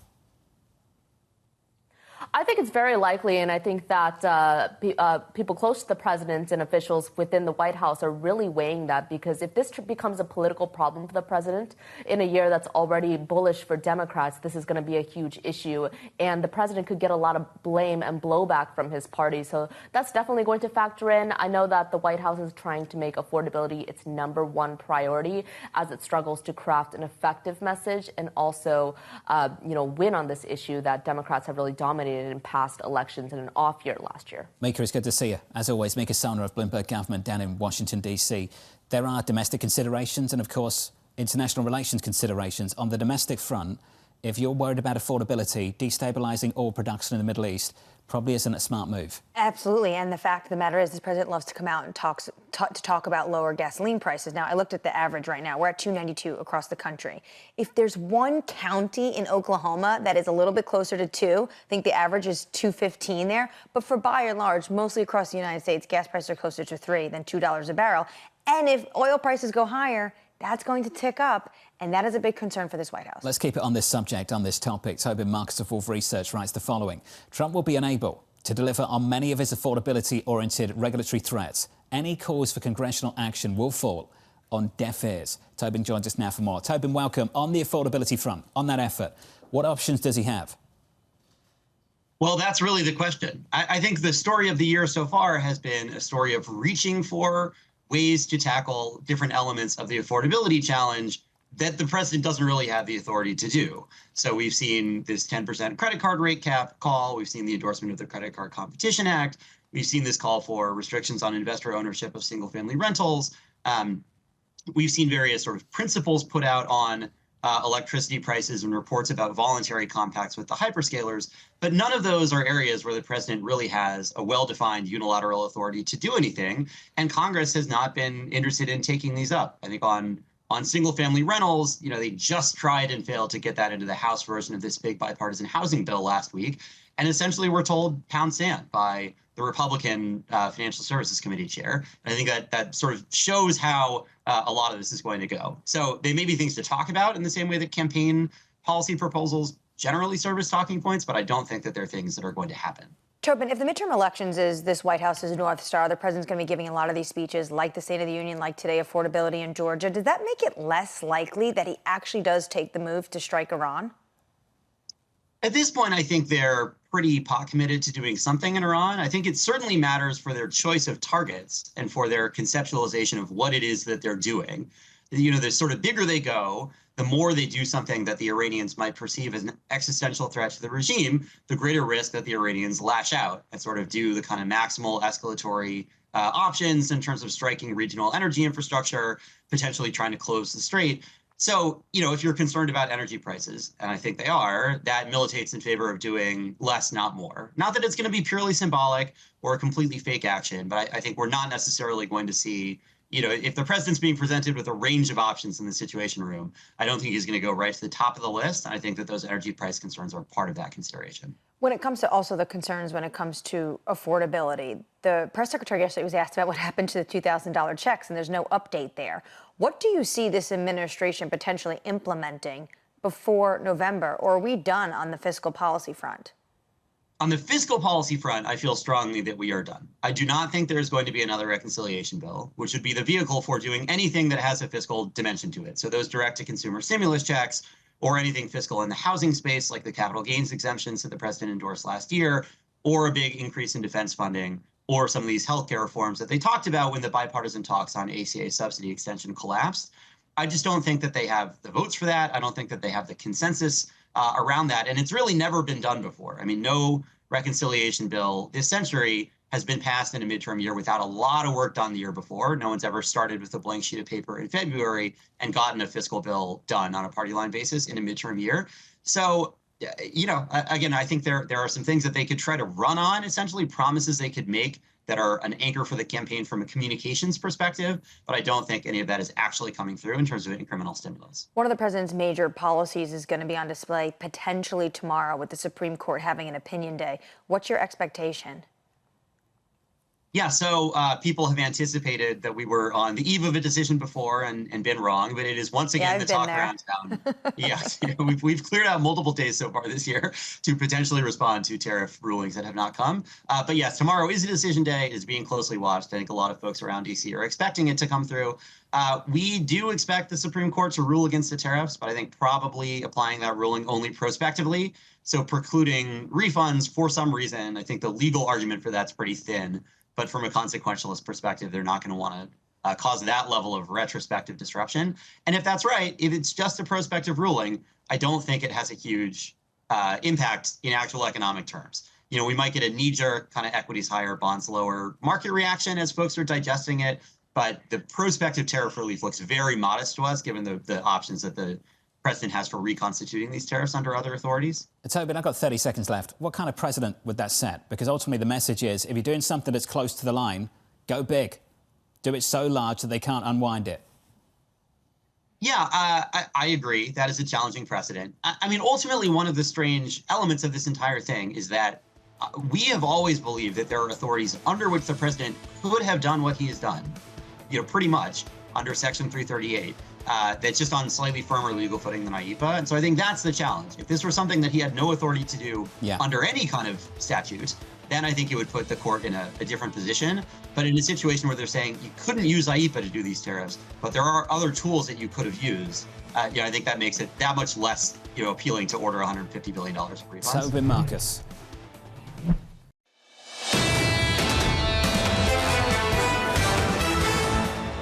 Three days, no losses on the S&P 500 for the first time so far this month. Equity futures pulling back just a little bit. We're down by 0.2% on the S&P. On the Nasdaq, we're down by 0.3. In the bond market, 2s, 10s and 30s look like this. Repricing the front end of the curve with yields higher in the last 24 hours. Up another single basis point this morning, 346.99. Encouraged by some hawkish Fed speak in the Fed minutes just yesterday. The next stop for this debate is the data. It's 1 hour away. Jobless claims just around the corner. Before we get to all of that, let's get you some single names, some morning movers. Let's cross over to Danny for more. Hey, Danny. Hey, John. It's the company where expectations were high, reaching $1 trillion in market cap. And then Walmart disappoints, specifically with its forward guidance, the CEO talking about a fluid, dynamic backdrop in terms of macro, trade issues, labor issues, all of that weighing on a company that does usually give a conservative outlook to start the year. But of course, everyone will extrapolate what this means for the wider consumer. Walmart, in the meantime, down 3.5% in the pre-market. On the flip side of that, Deere reporting earnings beating on expectations, saying that the bottom has happened. 2026 will be the recovery in small agriculture. They see a positive view forward, 5.7%, even though one of their big competitors, CNH Industrial, said, the bottom's not here yet. We're only going to recover in 2027. So a very different view from this agricultural exposed company for equipment. Finally, eBay, also a strong set of earnings today. And with that, they are buying Depop. It's an online marketplace specifically catered to a younger audience. And you got to say, it is a deal they're getting it for. They're paying $1.2 billion for it from Etsy. Etsy had paid $1.6 billion from it. Etsy's still rallying, though, with offloading that asset. So 21.3% for Etsy, and eBay is up 7.7% in the pre-market, John. Hey, Danny, thank you. Appreciate it. More from Danny in the next hour. On our radar this morning, Walmart shares falling in the pre-market. The retail giant delivering a beat on earnings but issuing a cautious forecast. The company CFO telling us here at Bloomberg it's prudent to be somewhat measured with the outlook right now. That name, as Danny said, is down about 3% in early trading. Elsewhere, the Justice Department sounding the alarm on a potential Warner Brothers Discovery sale. Sources telling us here at Bloomberg that antitrust lawyers fear a deal with Netflix or Paramount could have a lasting impact on cinemas. And finally, Mark Zuckerberg taking the stand in a landmark social media addiction trial. Meta CEO testifying that users are spending significant time on the platforms due to its value.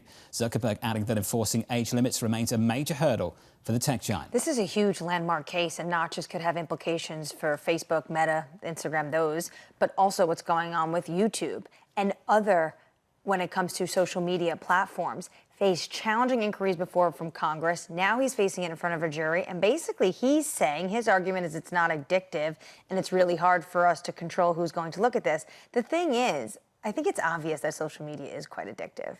I feel like most of the jury is going to agree with that. So they need to really prove that they were not trying to make it harder, more easier for these young, especially young individuals. I think a lot of this based off a 9-year-old girl that suffered mental health issues because of this. It's shocking. It's really sad. Yeah, it's really sad what's going on. And a lot of emails are being brought forward from employees at Meta saying we should do more to try to protect young children. This is going to be a challenging one. A lot of eyes are on Mark Zuckerberg. It's why for so many people they like the stock but hate the company. Yeah. That's the problem. They have a difficult relationship with Meta, and it's a dark cloud that's hung over the name for quite a while. Let's turn back to Walmart. Following the retail giant's disappointing forecast, Poonam Goel of Bloomberg Intelligence joins us now for more. Poonam, welcome to the programme. Mizuho just published, and we'll catch up with David Bellinger later on this morning.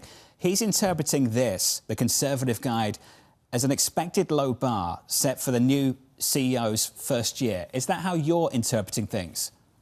Yes, I would agree with that. I think, Walmart historically, not just because of the new CEO, does set the bar low and increase as you progress. They've always kept a cautious stance on the consumer. And given where we are in 2026, where there are inflationary pressures and there is an uncertain macro backdrop, it seemed prudent for them to start conservatively, and we expect them to increase as the year unfolds, unless the consumer weakens materially from here. Poonam, a lot of economists are using this name and these earnings for a read on the economy at a difficult time. But this company has changed. This is not just a trade down story anymore. It's so much more than that. Poonam, what is this company now? And does it deserve a multiple of 50? Well, that's arguable. A multiple of 50 is above where Amazon is currently trading. I think what investors are rewarding Walmart for is the growth that it's had in its online business. Today, its online business is over $100 billion. It's scaled up very quickly since the pandemic. The growth is pretty phenomenal, over 20% in the latest quarter. So they're definitely gaining share in the online vertical. They are becoming somewhat of a tech retail player. Not to say that they are Amazon, they don't have AWS, but the online vertical is clearly gaining traction, and they're being rewarded for that. Should they be at 50 times to answer your question? That's still to be seen. They are currently there, but I think the market, at that level expects more from them and expects them to continue to outperform. Stock is down by 3% at the pre-market, which is nothing given the rally we've seen over the past few years. Panam, thank you. Panam Gaur there of Bloomberg Intelligence. I mentioned David Bellinger. He'll join the programme from Mizuho at about 8:15 Eastern Time, so about 40 minutes from now. Let's stick with the consumer. Bank of America's latest checkpoint showing that households remain adaptive and financially stable overall in the face of significant affordability challenges. The Bank of America head of consumer and small business products and analytics, Hines Droesch, joins us now for more. Mary, good morning. Good morning. You've got a new product that we need to talk about, so let's start there. No fee rewards program. Get us into it. What is it? Great. Well, we're so excited. We are launching B of A Rewards on May 27th, which is a no-fee loyalty program that rewards and recognizes our clients for their entire financial lives. And this is super exciting because it only requires having a personal checking account. No minimum average balance required, and it unlocks all sorts of benefits.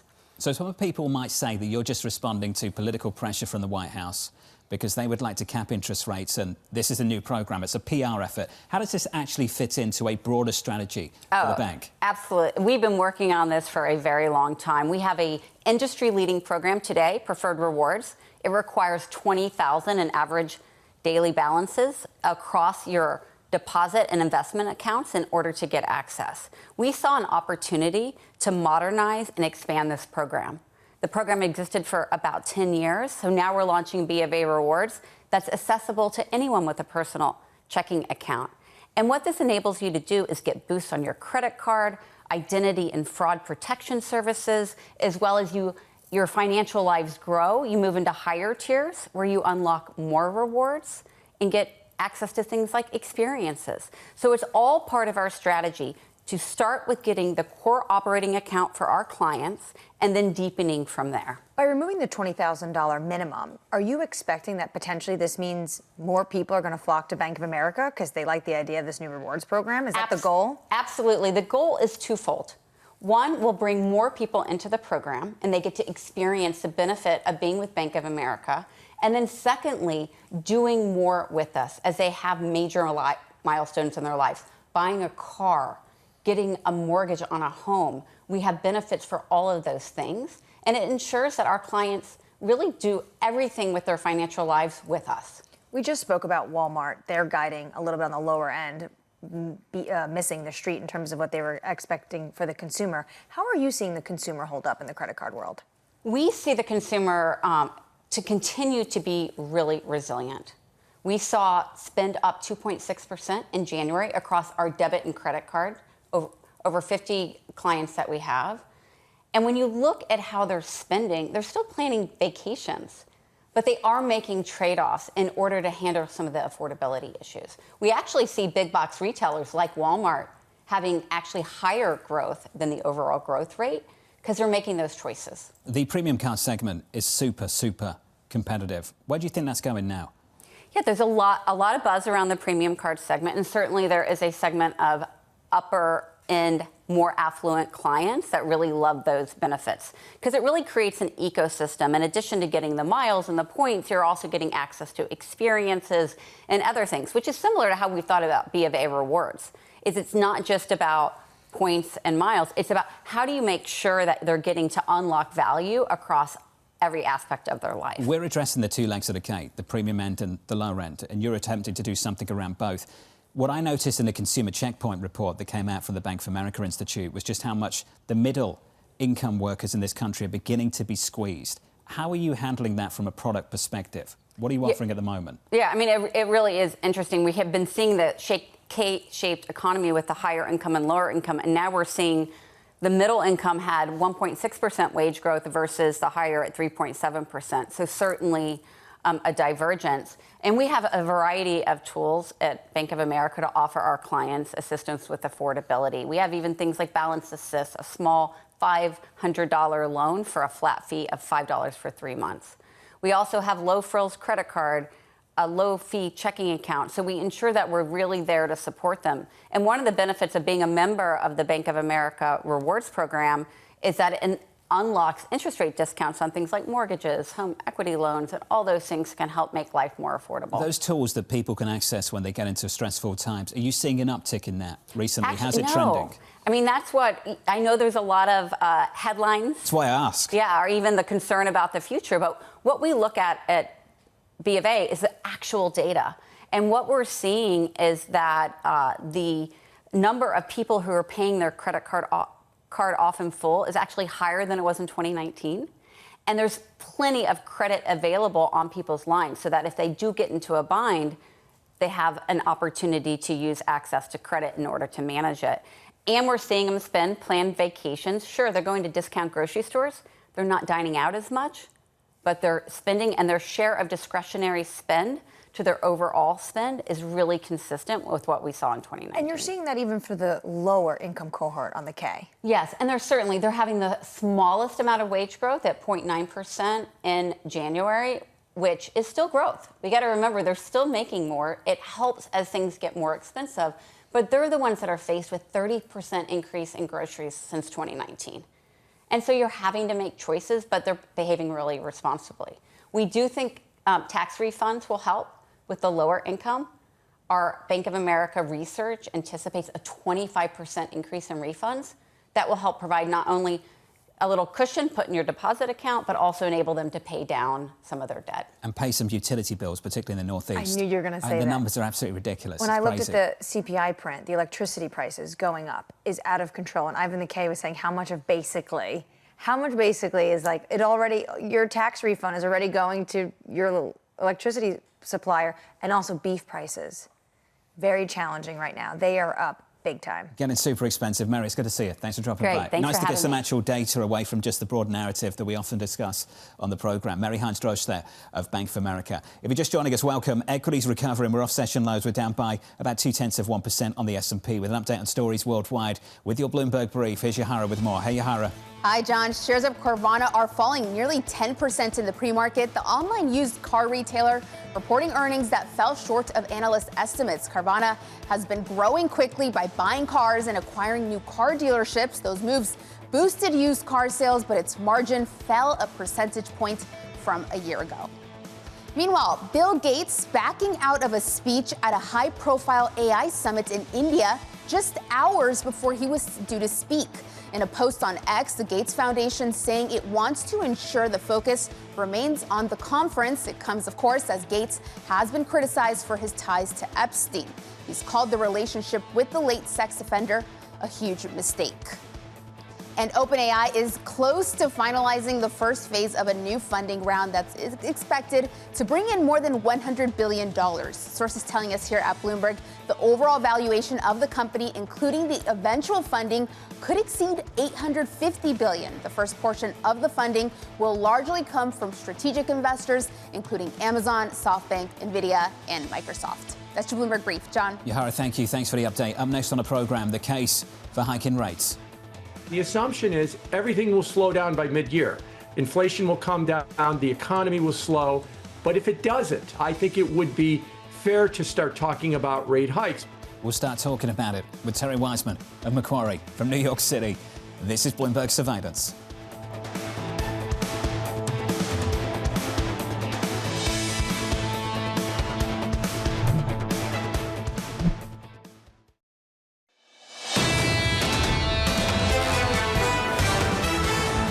The opening about 1 hour and 44 minutes away. Going into the cash open, equity futures pulling back by about 0.1%. No drama here. We're down 1/4 on the Nasdaq. A stock to watch in the pre-market is Walmart. A conservative guide from the company. Conservative language coming from the C-suite as well. The CFO telling us here at Bloomberg that we think it's prudent to be somewhat measured with the outlook right now, as we have been. The stock is down by more than 3%. We'll catch up with Mizuho in about 30 minutes from now. The analyst community believe that the conservative guide is more about setting the bar sufficiently low enough for a new incoming CEO.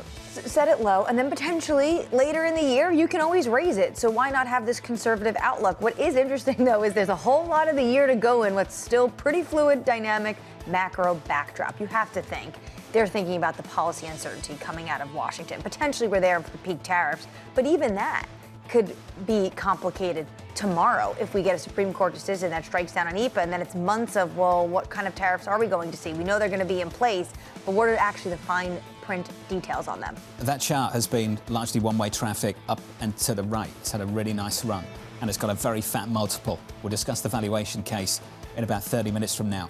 Under surveillance this morning, we'll discuss the case for hiking rates. The assumption is everything will slow down by mid-year.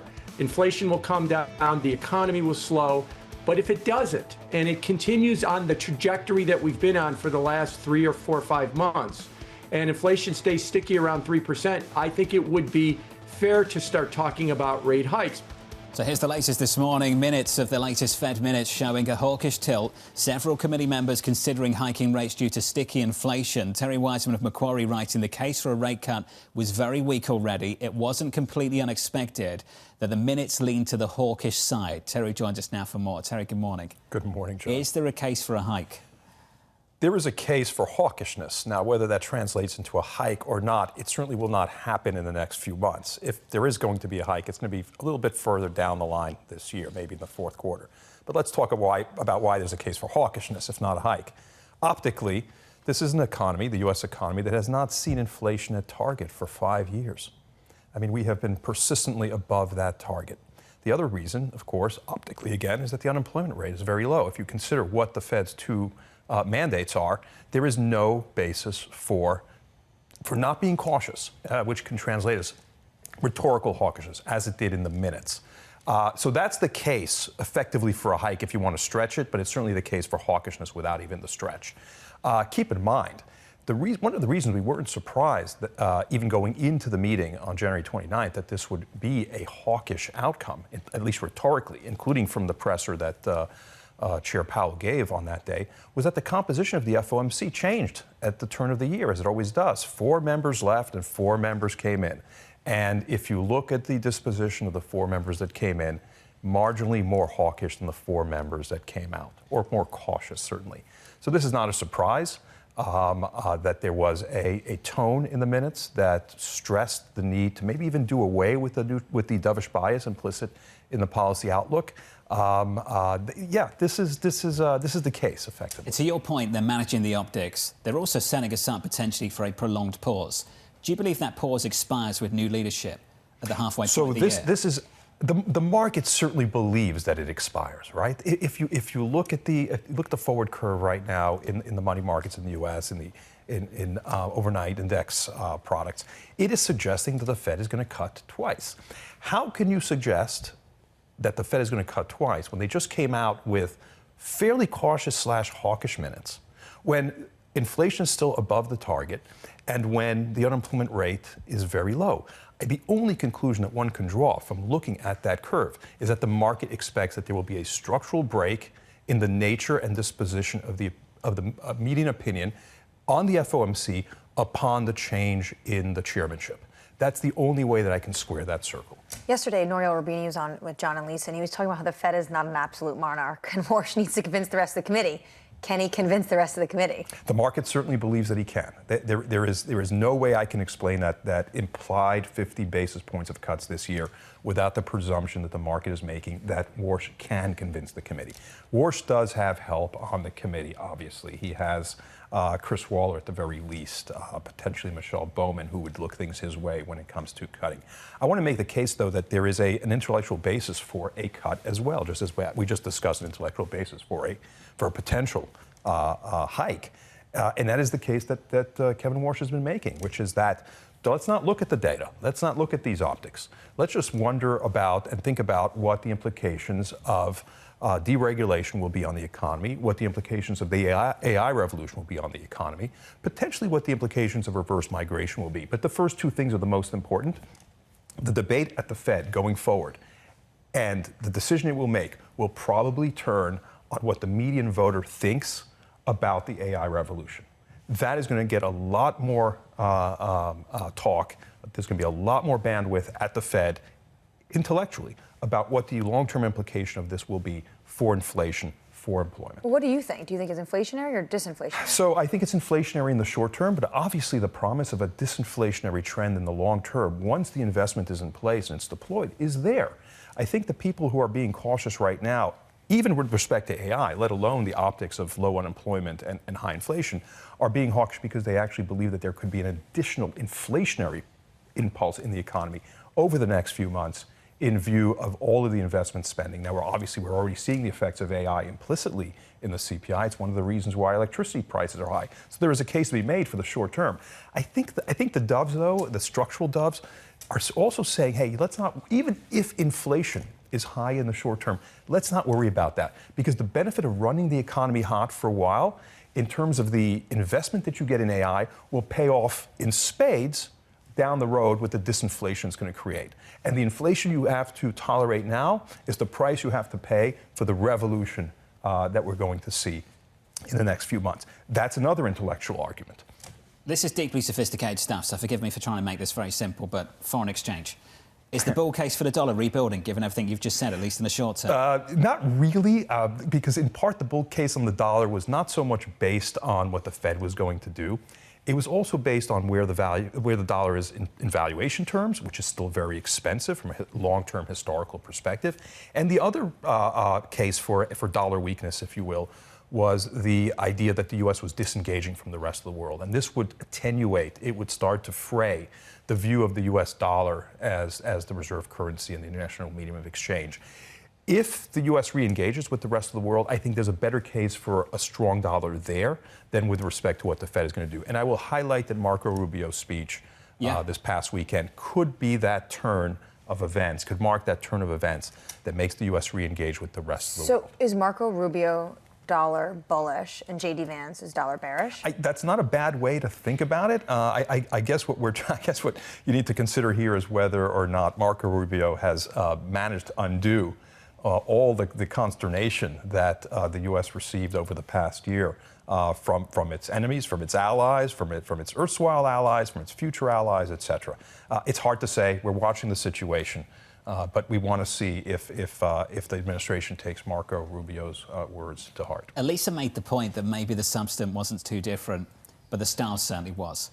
Did you have a different interpretation? I thought the substance was slightly tweaked than we heard from J.D. Vance, but mostly I agree with that. He came there with a message, and also the message was kind of like, well, we're going to talk the toughest to our partners because we want you to be along for the ride of what we see the vision of the world. So the style is definitely different, and that's like on the stage and also behind the scenes as well. Terry, good to see you. Good to see you, John. Thanks for dropping by. Thank you, sir. Terry Wizman there from Macquarie. We're talking about 2028 trades already. I can't get to 28.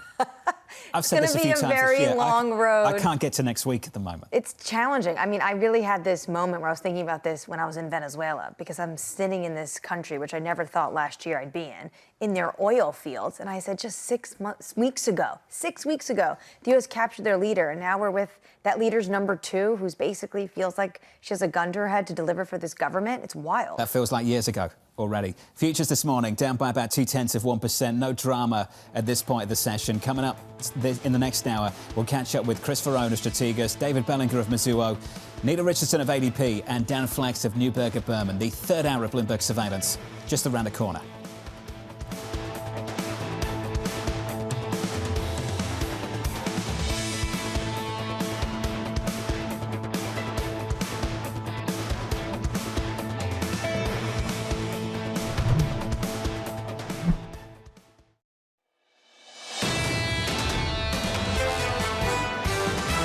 Spending in the AI-related names is now eating up a lot of the free cash flow. Investors are so bullish on profit expectations. They just want CapEx to slow down a bit. There will be winners and losers like there are, but the whole idea of a whole industry going away is crazy. There's just a tremendous amount of dissonance right now. Tech deserves the benefit of the doubt. This is Bloomberg Surveillance with Jonathan Ferro, Lisa Abramowicz, and Annmarie Hordern.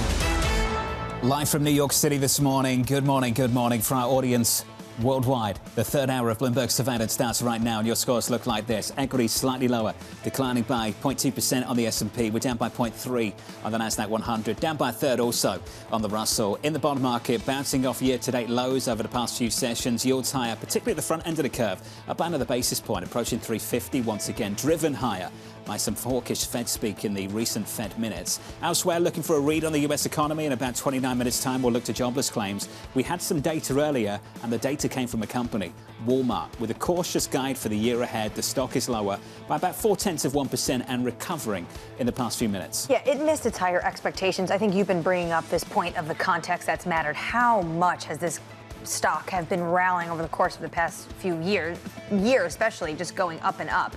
Bloomberg Intelligence comes out that says lower than expected fiscal 2026 guidance may indicate that Walmart expects consumers to remain under pressure as well as trade and labor concerns.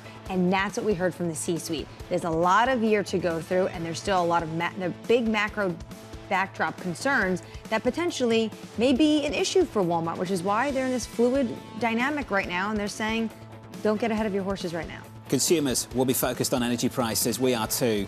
Brent crude this morning up by another 1.4%, north of 71, following the biggest one-day move we've seen on crude since October and the highest level for Brent since July.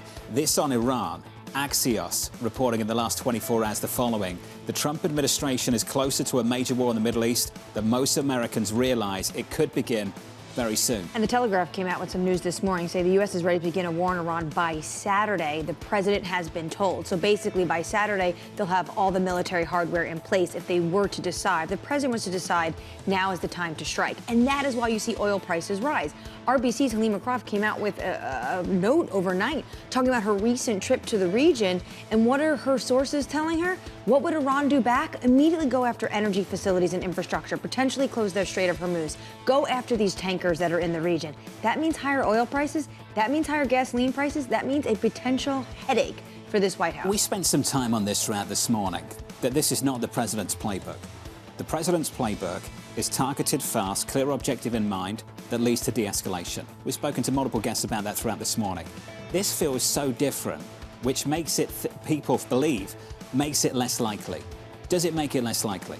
I'm not sure if it makes it less likely, only because the president's been very clear that if there is no deal, he will take matters into another direction, kinetic. And what this administration wants is 3 red lines. It's not just nuclear, it's intercontinental ballistic missiles, as well as its funding to the proxies in the region.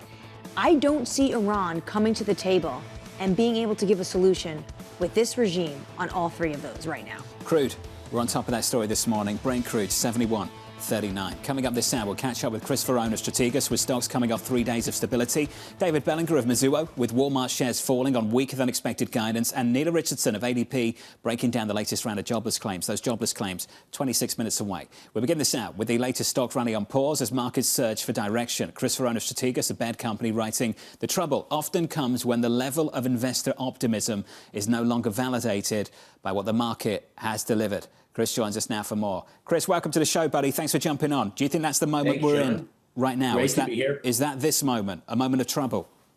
Yeah, listen, I think when you look at sentiment right now, it's a little tricky because the question that we have is, are people optimistic on what was working for much of the last couple of years, or are they optimistic on what is working? And it's a question of what do they own and what do they not own? And when you look at really what's driving this market, certainly, we've talked about equal weight over cap weight and the Q's not working, and it's stocks like Dow and Boeing. Is that really the stuff people own right here? So I'm a little bit skeptical of the sentiment data here. I don't think investors are as exuberant as maybe some of the surveys might suggest. And remember, the trailing 6-month return on the S&P is up about 6% right now.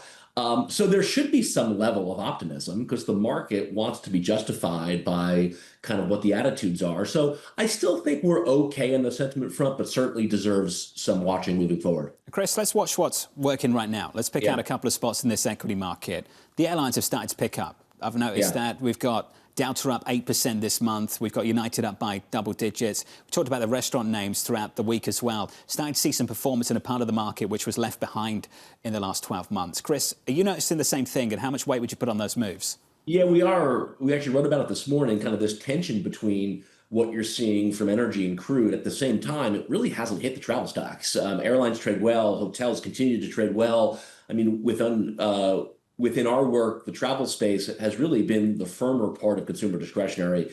That remains the case right now. Even look at the cruise stocks, which you would think would be very oil sensitive. They've actually acted great over the last couple of weeks, even as oil has moved higher. So I do like that message. I'm not sure how long, though, you can kind of have energy and oil working simultaneously with discretionary. I do think at some point the market's going to have to make a call here. Do you want to make a call this morning on that? Yeah, well, listen, I think when you look internally, energy's in stronger condition than discretionary. We're talking about 90% plus of the energy sector above the 200-day moving average. We're a trend follower, so we defer to the better trends. That is still energy here. They probably are short-term overbought. I think if you got some event in Iran, actually the stocks might actually consolidate or correct on that, just given how much they've moved in advance. But they are in pretty good longer-term condition, particularly compared to discretionary. I think what people forget about discretionary is, the decade of consumer, or the 15 years of consumer, was really 2009 through 2020. The last 4 or 5 years, on a relative basis, discretionary really hasn't made a lot of progress. So I'm just not really sure we're in the consumer decade here. So this is really important, Chris, as people start to explore some kind of cyclical rotation.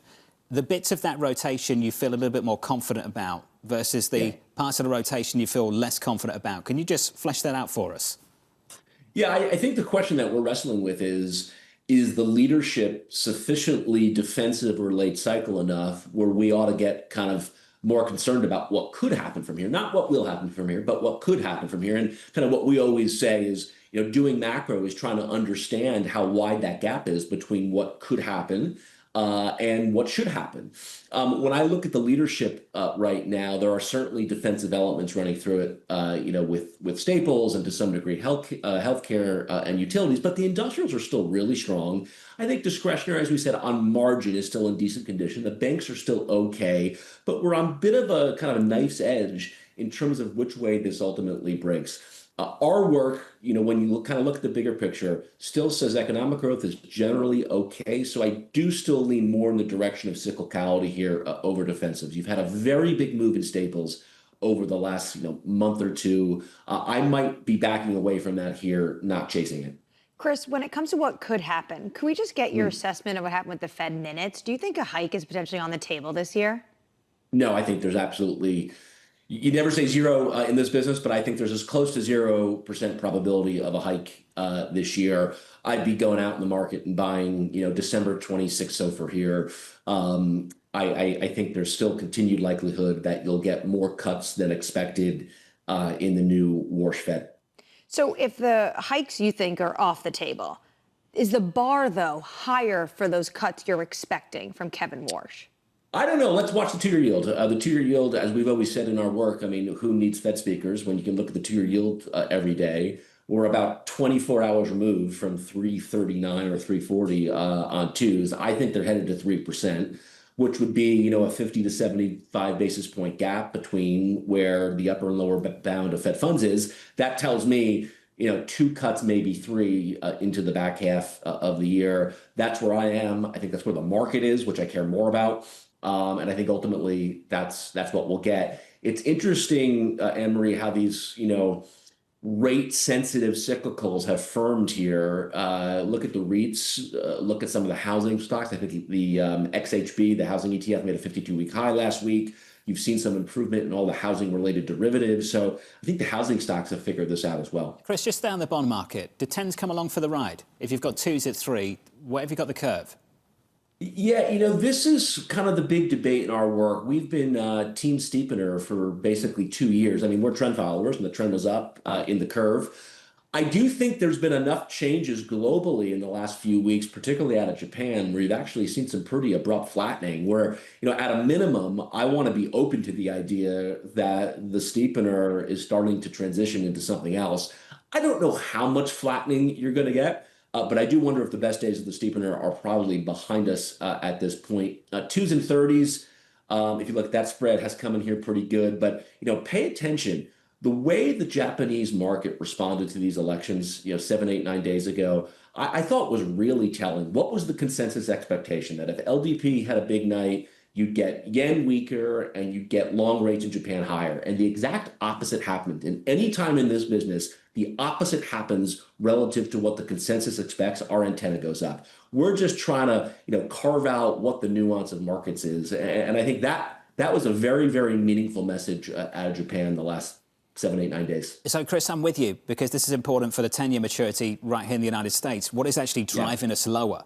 Now, you've identified forces coming out of Japan. Is it just that? Or are we picking up on maybe an economic story that's turning out to be less strong as people anticipated? I think it's more the former. I'm certainly open to it being the latter. That would be against our call. But again, at the end of the day, we're not dogmatic with our views. As the market changes, will change. It does get difficult to justify, let's say, 10-year yields much below 390 if we're still in this, robust nominal or real growth environment. So kind of 385, 390 would kind of be my line in the sand of when I would entertain, wait a second, what is the bond market really telling me about the economy here? Hey, Chris, it's good to see you. Thanks for jumping on. Always great to see you, sir. John. Thank you very much. Chris Verrone there of Strategas on the bond market. Just off the lows of the year right now, with 10s back to about 4.1%. Yields higher by a couple of basis points. The next stop for the conversation about the economy, about 20 minutes away.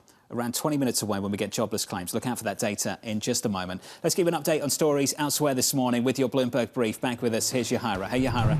Good morning, John. The BBC reporting former Prince Andrew has been arrested on suspicion of misconduct in public office. As of yet, Andrew has not been charged with any crime and denies any wrongdoing. King Charles releasing a statement saying he is aware of the situation and, quote, the law must take its course.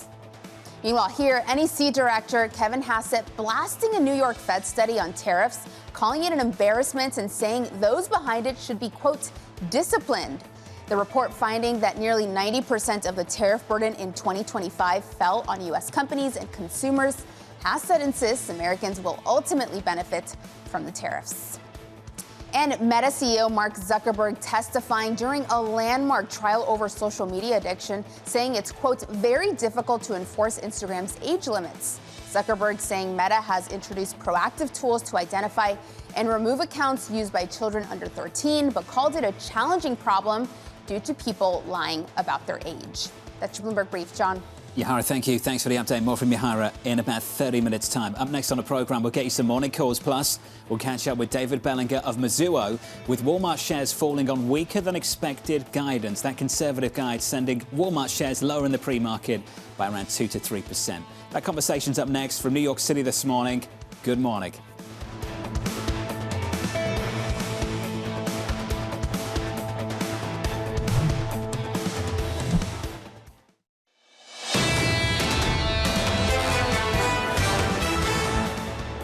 It's very difficult to get a clear read, like on anything, from the labor market to consumer spending. But there are some signals that consumer spending is moderating. I think consumers in particular, which has been the key engine behind economic growth, that will fade.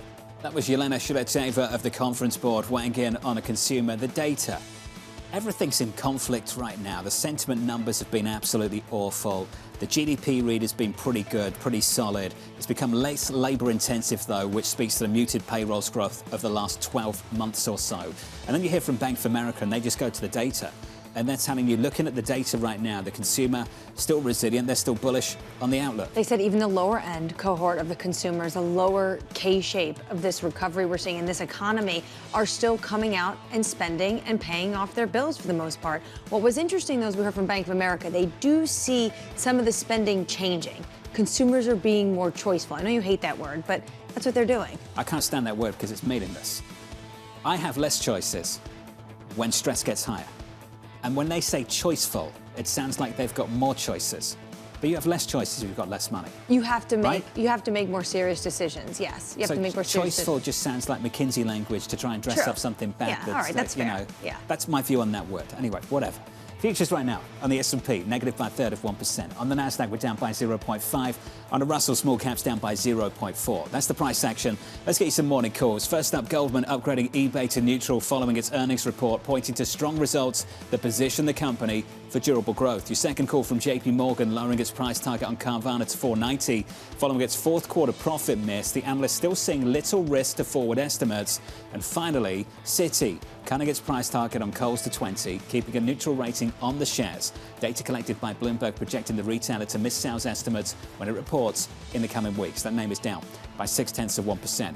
Let's stick with retail. Walmart shares falling in the pre-market after reporting earnings. The company's full-year forecast underwhelming investors, citing a fluid macro backdrop, including uncertainty over trade and the labour market. David Bellinger of Mizuho holding an outperform rating on Walmart shares, a 137 price target, and writing the following: "We're interpreting this as conservative and a well-expected low bar set for the CEO, John Furner's first year." David joins us now for more. David, good morning. Good to see you. Good morning. Thanks is that all it is? Nothing more sinister than that? Just set the bar low for the new guy? I think that's what it is. So if you want to compartmentalize today's announcement, if you'll get the Q4 print, very much in line. You had U.S. same-store sales up about 4.6%, solid print, pretty decent flow-through. There could have been a little bit more, but I think the pre-market reaction today is all about this guidance. Street numbers are a little high. They still seem very achievable, but this essentially sets up the low bar for John Furner in his first year and potential beat and raises as the year progresses. The stock is down by 3%. Let's talk about the high bar. The high bar is the multiple, a 50 PE. And I wanted to spend some time with you on that, and then we could talk about the business and the consumer. But the multiple, for you as an analyst, how do you value this company, and how different is the story over the last 20 years? Yeah, an incredibly difficult conversation on the valuation piece. And Walmart is a very different company today, very digitally driven. You have all these accretive alternative business lines. You have this agentic upside as well. So the way I think about it, some of these best-in-class consumer compounders, you could trade anywhere 25 to 30 times forward earnings. You want to tack on some premiums for Walmart. You've got the Walmart Plus business, membership business, very sticky. You also have Sam's Club bundled in there. I think each of those have about 30 million members. Those might be worth 2 to 4 turns of the multiple on top of that 30. And then there's other pieces as well with this advertising business, high margin, that's really high growth. You've seen the U.S. advertising business up 40% this quarter. And then on top of these, think about that agentic upside without the CapEx. We're talking a lot about these hyperscalers spending hundreds of billions, even trillions over the next several years on CapEx to build out all this AI infrastructure. Walmart can essentially borrow that and ramp up their agentic shopping without spending all this money. Let's stay on that. This is important. How do they win AI without delivering the kind of CapEx numbers that we're seeing from the Amazons of this world? Yeah, great question. So I think the market is already calling Walmart as an AI winner. They're well ahead of the game with agentic shopping. This hasn't taken off yet. It's still very, very early stage. But what Walmart will do is, they'll pay a take rate to ChatGPT or Google Gemini, maybe 1%, 2% on the revenues that they facilitate. So that's the way those guys will monetize. And Walmart doesn't have to necessarily build out the rails of agentic shopping. That's what Google's doing. Do they have the margins to give away that level of revenue? I think they do. And this is all about volume. So in general, retail is always a pretty tight, low-margin business, especially when you sell a lot of groceries like Walmart does. But this agentic piece, this could really ratchet up the volumes and have Walmart catch up to Amazon, and even in a more meaningful way than they've already done. Well, that's what I wanted to ask. Where does this put them in relation to Amazon? Isn't Amazon best positioned for this kind of environment? Potentially. So Amazon's stance on agentic has been a little bit guarded so far. They've been more walled off. They have this Rufus shopping agent, whereas if you look at Walmart, I mean, they're more open. They have a couple of big partnerships going right now. And it's almost as if all these retailers and brands are pooling resources to go against Amazon and finally fight back. And maybe the agentic piece is the way to sort of bridge that divide. But there's always a possibility that Amazon changes their stance and doesn't have some kind of partnership. There's some news articles today about a potential, Amazon speaking with OpenAI about agentic shopping. So all this could change very quickly. It's all incredibly fluid. What does the new CEO make of all of this? Do you think he's doubling down on AI? For sure. I think AI will be one of John Furner's big priorities. Doug McMillon, great run at Walmart. He essentially built the digital foundation for this business. And now John Furner's going to come in here and accelerate all the AI, all the cost savings plus volume gains. And I think we'll hear more about that on their call today. That departure, that leadership change felt abrupt. As an analyst who follows the company, was it abrupt for you? And what do you think was ultimately behind that move? Yeah, it did happen a little sooner than I thought. I thought Doug might have had another couple years left at Walmart, but he's going out on a really high note here. The company always does make a number of management changes at year end, not the CEO, but they flipped around a few positions. But it did seem like Doug is handing off the keys at the right time. Like he's positioned this business really well. John Furner will come in and accelerate this. At the right time for Doug or the right time for John? Both. That's what I was thinking. As you were saying that, I was just thinking, 50 PE, stock at a record high, seems pretty good for Doug. Yeah, Doug just missed the $1 trillion market cap. If he stuck on another week, he would have hit it. But of course, a very high bar when you have a $1 trillion market cap, one of the few out there, one of these unicorns. Yeah. But there's no reason why it can't keep going. And there's a potential for Walmart. They just guided $2.85 at the high end EPS. There's no reason that can't be upwards of $4 in a few years. I think a lot of people share that sentiment, which speaks to why the stock is only down by 2 to 3% off the back of this morning. They're a winner in your mind. I hear that, and you're not alone. Who are the losers? Yeah, so I think Walmart's taken share. It's pretty widespread. But in our view, some of the companies that are going head on with them mainly falls into a Target. So Target's had a lot of issues on the discretionary side. They've also got a new CEO. They'll be hosting sort of an analyst day in a couple weeks, and we'd like to hear their attack plan of what they're going to go after. And maybe it is grocery. Maybe that's what gets you in Target, gets the frequency of purchasing, a more weekly shopping trip, and then you wind up spending on all that other discretionary stuff. But they've got a pretty big uphill battle here. I'm just sensing from what you're saying that you don't buy the turnaround story because the stock started to bounce year to date. You don't buy it? Not yet. I want to hear more. The stock's moved pretty strongly year to date. It's up almost 20%. Not much has changed. I mean, maybe some of the spending over the last few weeks has gotten a bit better, and then you have some optimism around tax refunds. So I think that's helped some of these names that have been beaten down, and it's skewed more to Target this year. Does Target have an AI agent like Walmart's Sparky? So they've partnered with ChatGPT, so they're one of these early adopters, but I haven't heard as much from Target on agentic as Walmart has done so far. Stock's flying. Target, as you say, up by close to 20%, up by more than 18% year to date. It's quite a run. David, it's good to see you. Thanks for dropping by. David Bellinger there of Mizuho, seeing this as a conservative forecast for Walmart, just to set the bar low enough for the new guy going into the C-suite. That's nice, right? I think actually if you're entering that kind of position after Doug McMillon, who's been there forever and really was helming this company, it's kind of nice to think, okay, we're going to set the bar very low, so at least I know I can clear it. If that's what you're thinking, then you want to buy on a dip like today, potentially. Stock is down by 2 to 3% in the pre-market. Futures are lower by 0.4%. We're close to session lows at the moment. In just a moment, 5 minutes away, we'll get jobless claims data and we'll get reaction from Nela Richardson of ADP. She joins us to break it down. From New York City this morning, good morning. You're watching Bloomberg TV.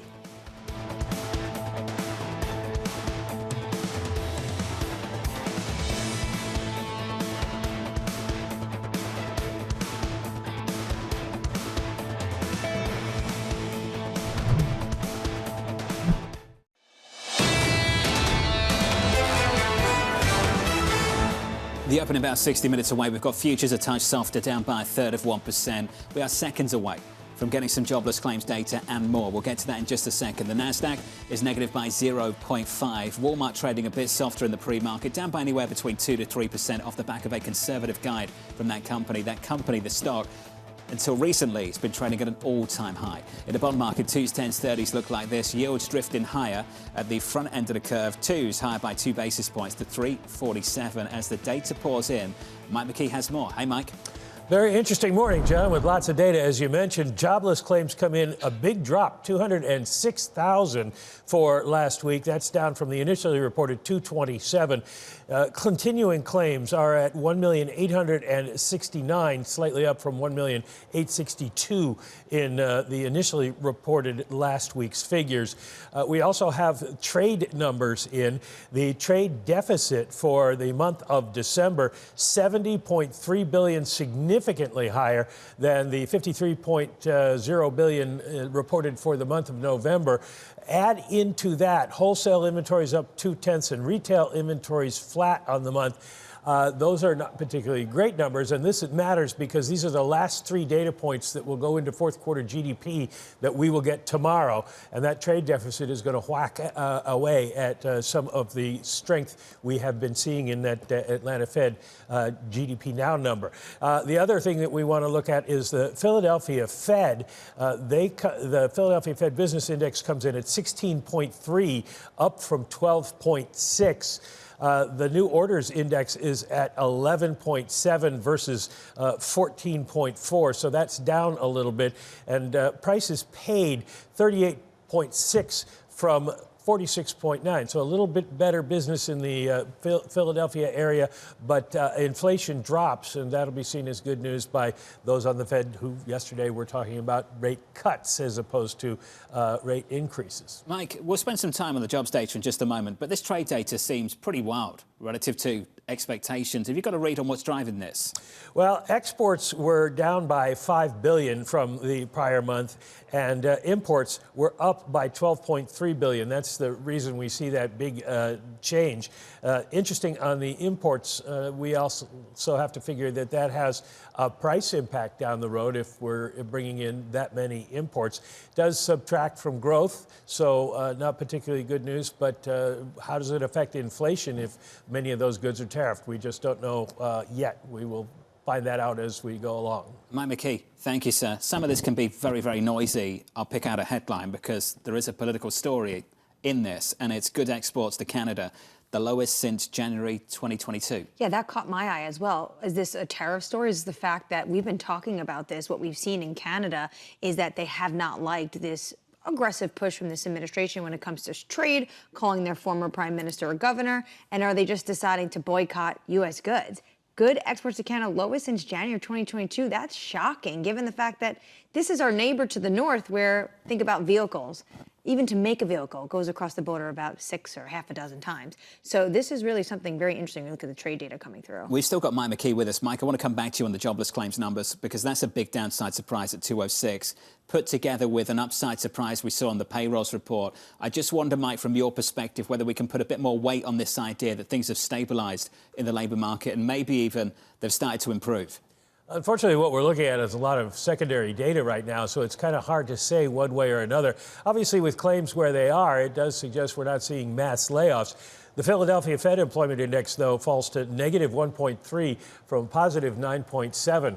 So there's evidence on both sides of the argument that the labor market is at least fragile, if not falling, if not getting into trouble. But then you have the growth idea that things are picking up a little bit. So, the Fed is probably balanced about as well as it can be, given the numbers on both sides of the argument. Mike, should we be happy with 206 or should we discipline economists for expecting 225? What do you think?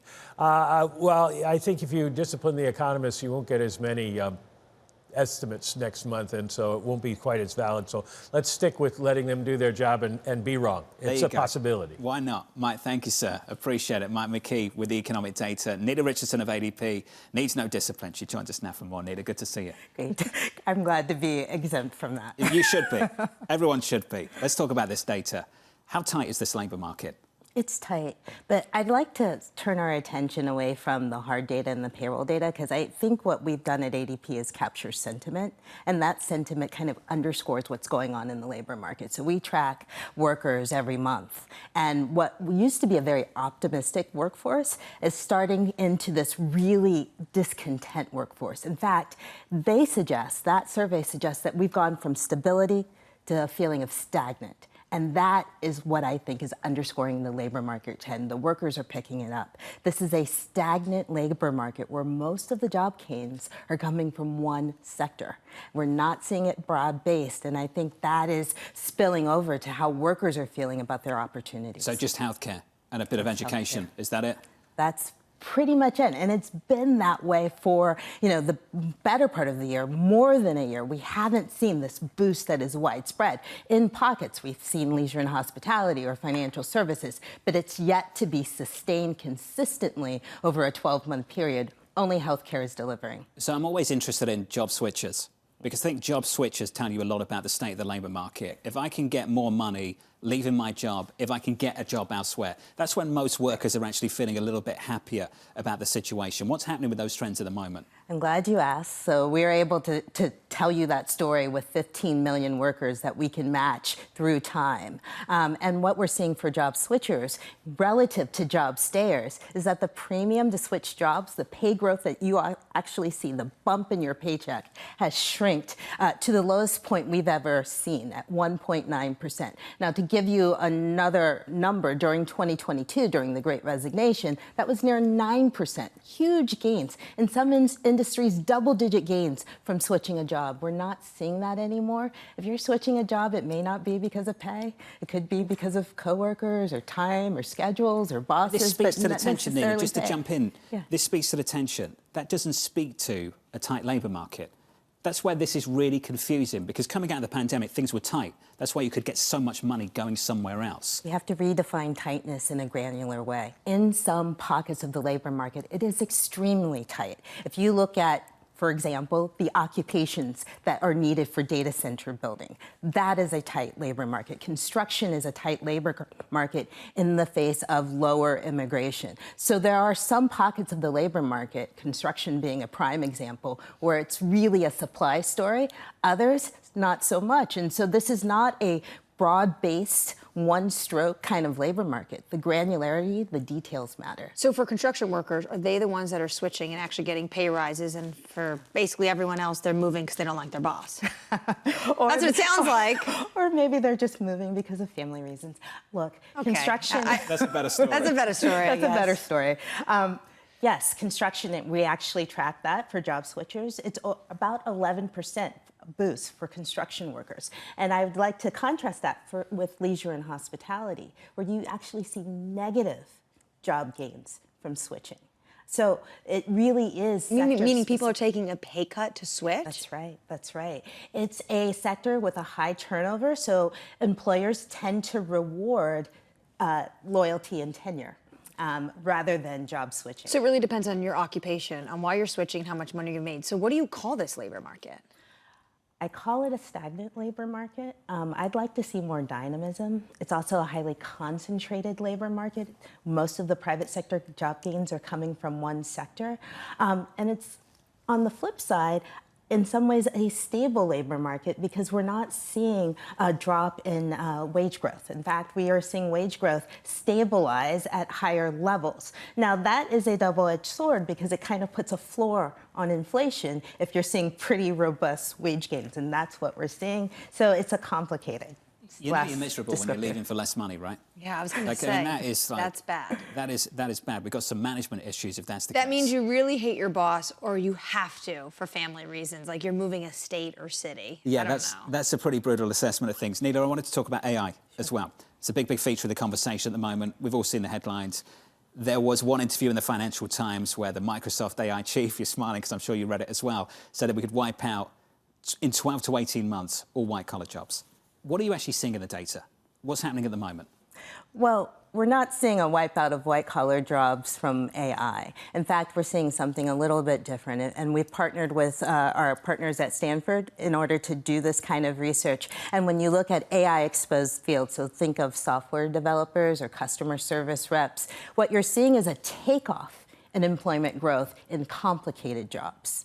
It's really those early career jobs, those jobs where it's easy to automate, that you're seeing a decline in employment. So it's not about replacement. It's really, in my view, about leveling up the workforce to capture the technology. Because over the long run, we might see some growth in the short term with just efficiency gains, but long run growth takes people and productivity. You have to have both. And so this is a prime time for upskilling of the workforce. This sounds super insightful and maybe a little bit more constructive than what we have heard. Yes. And some of the warnings we've seen over the past few weeks. And it has been scary, though, because we not just heard it from Microsoft, but this came out months ago. Remember, Anthropic was saying white-collar jobs, especially entry-level, if you're leaving college, there are going to be no jobs for you.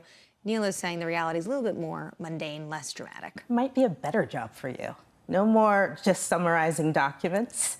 Really, you're going to be able to skip that grunt work step into something that is more valuable to the company and more hopefully engaging to the worker. This is good spin. I know, I like this. It's a nice way to sort of round out the programme. A better headline. Nela, thank you. Nela Richardson there of ADP. Big downside surprise on jobless claims. Some quirks and distortions in the trade balance data. I want to sit on that just for a beat. Mike McKee's still with us. Mike, I want to come back to you if we can. Have you got an explanation for some wild moves we're seeing in the trade numbers? We do have a partial explanation, John, and it's the same thing we have seen in the previous couple of months. It's gold. The Gnomes of Zurich moving gold in and out of the country. In terms of exports from the United States, I mentioned exports decreased 5.5 billion, and of that, even more than the total net, $7.1 billion worth of gold left the United States, and 1.8 billion in gold came into the United States. So a big trade in gold, which does not go into GDP. So that will affect some of these numbers. But we could also note that in terms of the imports, capital goods increased 5.6 billion, led by computer accessories and telecommunication equipment. So it looks like AI, the build out of the data centers, is leading to a lot of imports in the U.S. Because consumer goods imports fell by 3.5 billion. Mike, it's so difficult to make forecasts, but if we could go back to April 2nd, that first week of April when the president unveiled all of these tariffs and then went after China in a much more aggressive way in the month after. If I'd said to you, Mike, that at the end of the year we'd end up with a deficit this wide and China would still have a trade surplus that big, who would have believed me? I think a lot of people might have believed you because a lot of economists didn't think that tariffs would accomplish a whole lot. What they have done is shifted around the mix of imports and exports. So while we haven't seen a huge decline in the trade deficit, we've seen this volatility month after month in it. And that's been the hard thing to track. And as you say, it's very hard to make predictions. What was it Yogi Berra said, especially about the future? There you go, something like that. Mike, thank you, sir. Mike McKee with the latest on the data. Mike, thank you, sir. One of the largest in data back to 1960, a full year deficit of just north of 900 billion US dollars. Yeah, and we know that this president doesn't like deficits, so that's going to be a problem potentially when it comes to the State of the Union, Jonathan. That's the latest on the trade front. Equities at the moment on the S&P negative by about 1/3%. With an update on the markets and news worldwide with your Bloomberg brief, Yahara's back for more. Hey, Yahara. Hi, John. Recapping the data we just got, jobless claims coming in at 206,000 for last week. That's well below estimates of 225,000 and down from the prior week. The trade deficit, as you all were just discussing, for December, topping $70 billion, significantly higher than expectations for $55.5 billion and above the figures from the prior month. Meanwhile, the Justice Department sounding the alarm on a potential Warner Brothers Discovery sale. Sources telling us here at Bloomberg that antitrust lawyers fear a deal with Netflix or Paramount could have a lasting impact on cinemas. Coming at 12:30 p.m. Eastern, BTEC's Ed Ludlow will be speaking to Netflix co-CEO Ted Sarandos. And Morgan Stanley slashing fees on its newly acquired trading platform EquityZen. Trading fees will fall from 5% to 2.5% in a move set to undercut rivals as it aims to get ahead in the private share market. This approach set to target high-demand shares like OpenAI and SpaceX. That's Bloomberg Brief. John. Yahara, thank you. Thanks for this morning. Up next on the programme, we'll catch up with Dan Flax of Neuberger Berman as AI concerns continue to weigh on Wall Street. Plus, Danny's back with your morning movers. Klarna shares falling as credit provisions surge. That stock is down by 16%. From New York City, you're watching Bloomberg TV.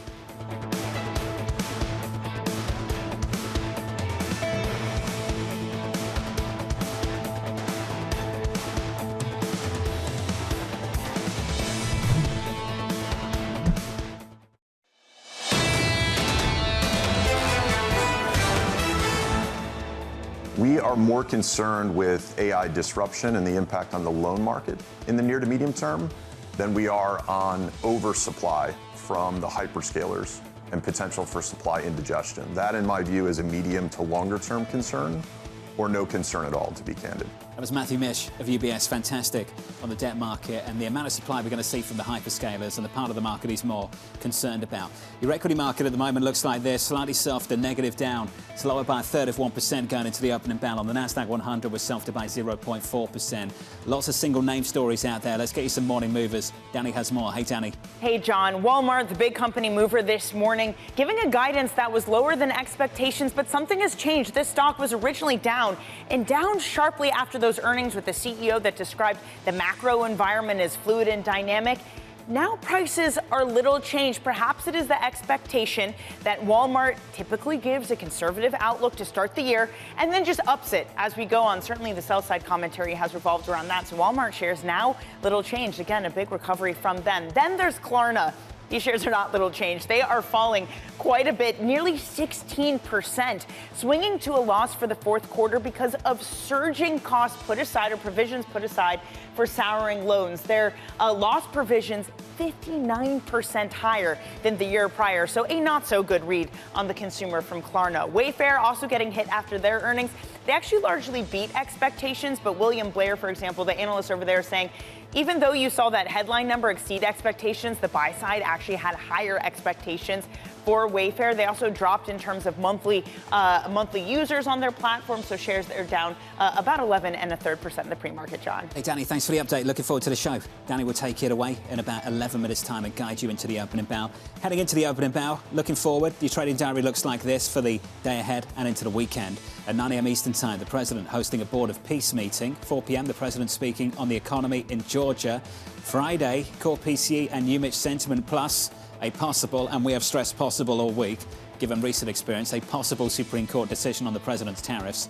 And for a sneak peek of next week, on Tuesday, the President delivering his State of the Union address. Really important, and actually what's going to happen tomorrow, potential Supreme Court decision, could impact what the president says on Tuesday with the State of the Union. You brought up a great point. The justices go, and the president, usually this is scripted. I could see him weaving a bit, maybe calling out the Supreme Court depending on what they do tomorrow, if they come out with a decision tomorrow. Well, we've been here before. Big if. And do they have to manage the optics of next week and avoid just that? Yeah, potentially. They might have to. And those State of the Union speeches, final finishing touches will be done the night before. Especially, this is what we're talking about domestically with tariffs. What about the fact that we're seeing these headlines from Axios, from the Telegraph, that the president potentially we're at the closest moment in his second term to making a decision on striking Iran? With crude well above 70, north of 71 through much of this morning on Brent. Let's leave it there on energy. Let's turn to tech. Investor concerns over heavy capex causing sharp stock swings in recent weeks. Dan Flax of Neuberger Berman writing the capex debate is likely to remain an overhang in the near term, but we think the aggressive level of investment makes sense for some companies. Dan joins us now for more. Dan, welcome to the program. For many, for some, this is a great contradiction. How can this technology be this disruptive and upend software stocks, and at the same time, the money being spent by the hyperscalers is said to be a waste of money? Dan, can both be true? Good morning, John. Great to be with you, as always. There are elements of disruption that are permeating the entire technology sector. Certainly in software, the questions around what models from the likes of OpenAI and Anthropic will do to those businesses. We actually see opportunities in the software sector, and I'll take Microsoft, which I think is executing very well. They're infusing more capabilities, agents into their software offerings. When we speak to customers, they look at Microsoft as an even more strategic partner than it's been in the past, given the opportunities. And then on the hyperscaler CapEx, if I look at Google spending $180 billion, you're seeing the results, John. You're seeing a search business they're transforming with AI Overview. Their cloud business is surging. And so I expect these cross currents to remain the focus in the near term. But I expect as we move through this year, the market will see the returns. It'll see businesses like Google, like Microsoft becoming more durable, which can help drive share price outperformance, in my view. Dan, let's talk about other beneficiaries and companies that just don't seem to be working right now, stocks more specifically. NVIDIA, flat on the year, down on the month, even though we're seeing these massive numbers come out of the hyperscalers. What gives? The market's worried about a level of both deceleration in NVIDIA's business, given just how strong it's been. And of course, competition remains fierce. And so I like NVIDIA at current levels. What we're seeing is that they're executing incredibly well on their product roadmap, with Blackwell ramping as we speak, Rubin launching later this year. And so really the power, or the magic, if you like, of NVIDIA is both the chips, the systems, and then the software. And so they are really a platform company that's laying the foundation for others to build upon. And so the vibrancy of their ecosystem, John, in my view, sets the company up very well. So yes, short-term concerns about growth. And of course, remember that there are capacity constraints. So I like the outlook for NVIDIA in the year ahead. And they report next Wednesday. How high is the bar for them to clear? The bar is high, and I would expect that they're going to beat expectations. But the challenge for them is there isn't enough supply, and at the same time, there are questions around China, and China has been de-risked from their numbers. But the market's going to worry about the push and pull around the competitive forces, around a level of deceleration, and that I expect to be the dynamic into the spring. I do think, though, as we get more visibility on Rubin later this year, and really this continued broadening of their growth drivers, as you see opportunities longer term for NVIDIA in areas like robotics as one example, that will help propel the stock, assuming, again, continued strong execution on their product cycles, which we anticipate given the strong track record of Jensen and the leadership team there. It's quite a track record, that's for sure. Dan, it's good to see you, as always. Thanks for jumping on for us. Dan Flax there of Neuberger, Berman. NVIDIA trading a bit softer in the pre-market, actually down on the month and flat on the year so far, even with the numbers we've seen from the hyperscalers, which have been absolutely humongous. Absolutely humongous when it comes to the hyperscalers. And the news we have out today about what's going on with OpenAI and drawing in $100 billion, it's just outrageous how much these companies are spending right now. What was interesting is what he's talking about there is also this question mark regarding China. What can they actually sell into China? How much has their appetite have been for the H200? And also, where is China on the AI race? There's this recent letter OpenAI wrote to the China Select Committee saying DeepSeek is free riding on their technology. A lot of questions are going to be asked this year about where that's going in terms of DeepSeek 2.0. Before we go, just a beat on the data from 25 minutes ago. That is a very, very strong, decent jobless claims read. For all the fears about surging claims and unemployment, 206 on claims, the estimate 225. And actually talking to Nela Richardson, it's so interesting when she talks about this stagnant right now labor force. What you have is basically individuals only moving because basically personal issues, and if you want a pay raise, you got to go into construction or mining. Yeah. Healthcare at the moment is where the boom is. Yep. Only one. That's the story behind the numbers of the last 12 months or so. Coming up tomorrow, George Goncalves of MUFG joins us, Kathy Jones of Schwab, Greg Battle of BNP Paribas, Kathy Boschantic of Nationwide. From New York City, thank you for choosing Bloomberg TV. This was Bloomberg Surveillance.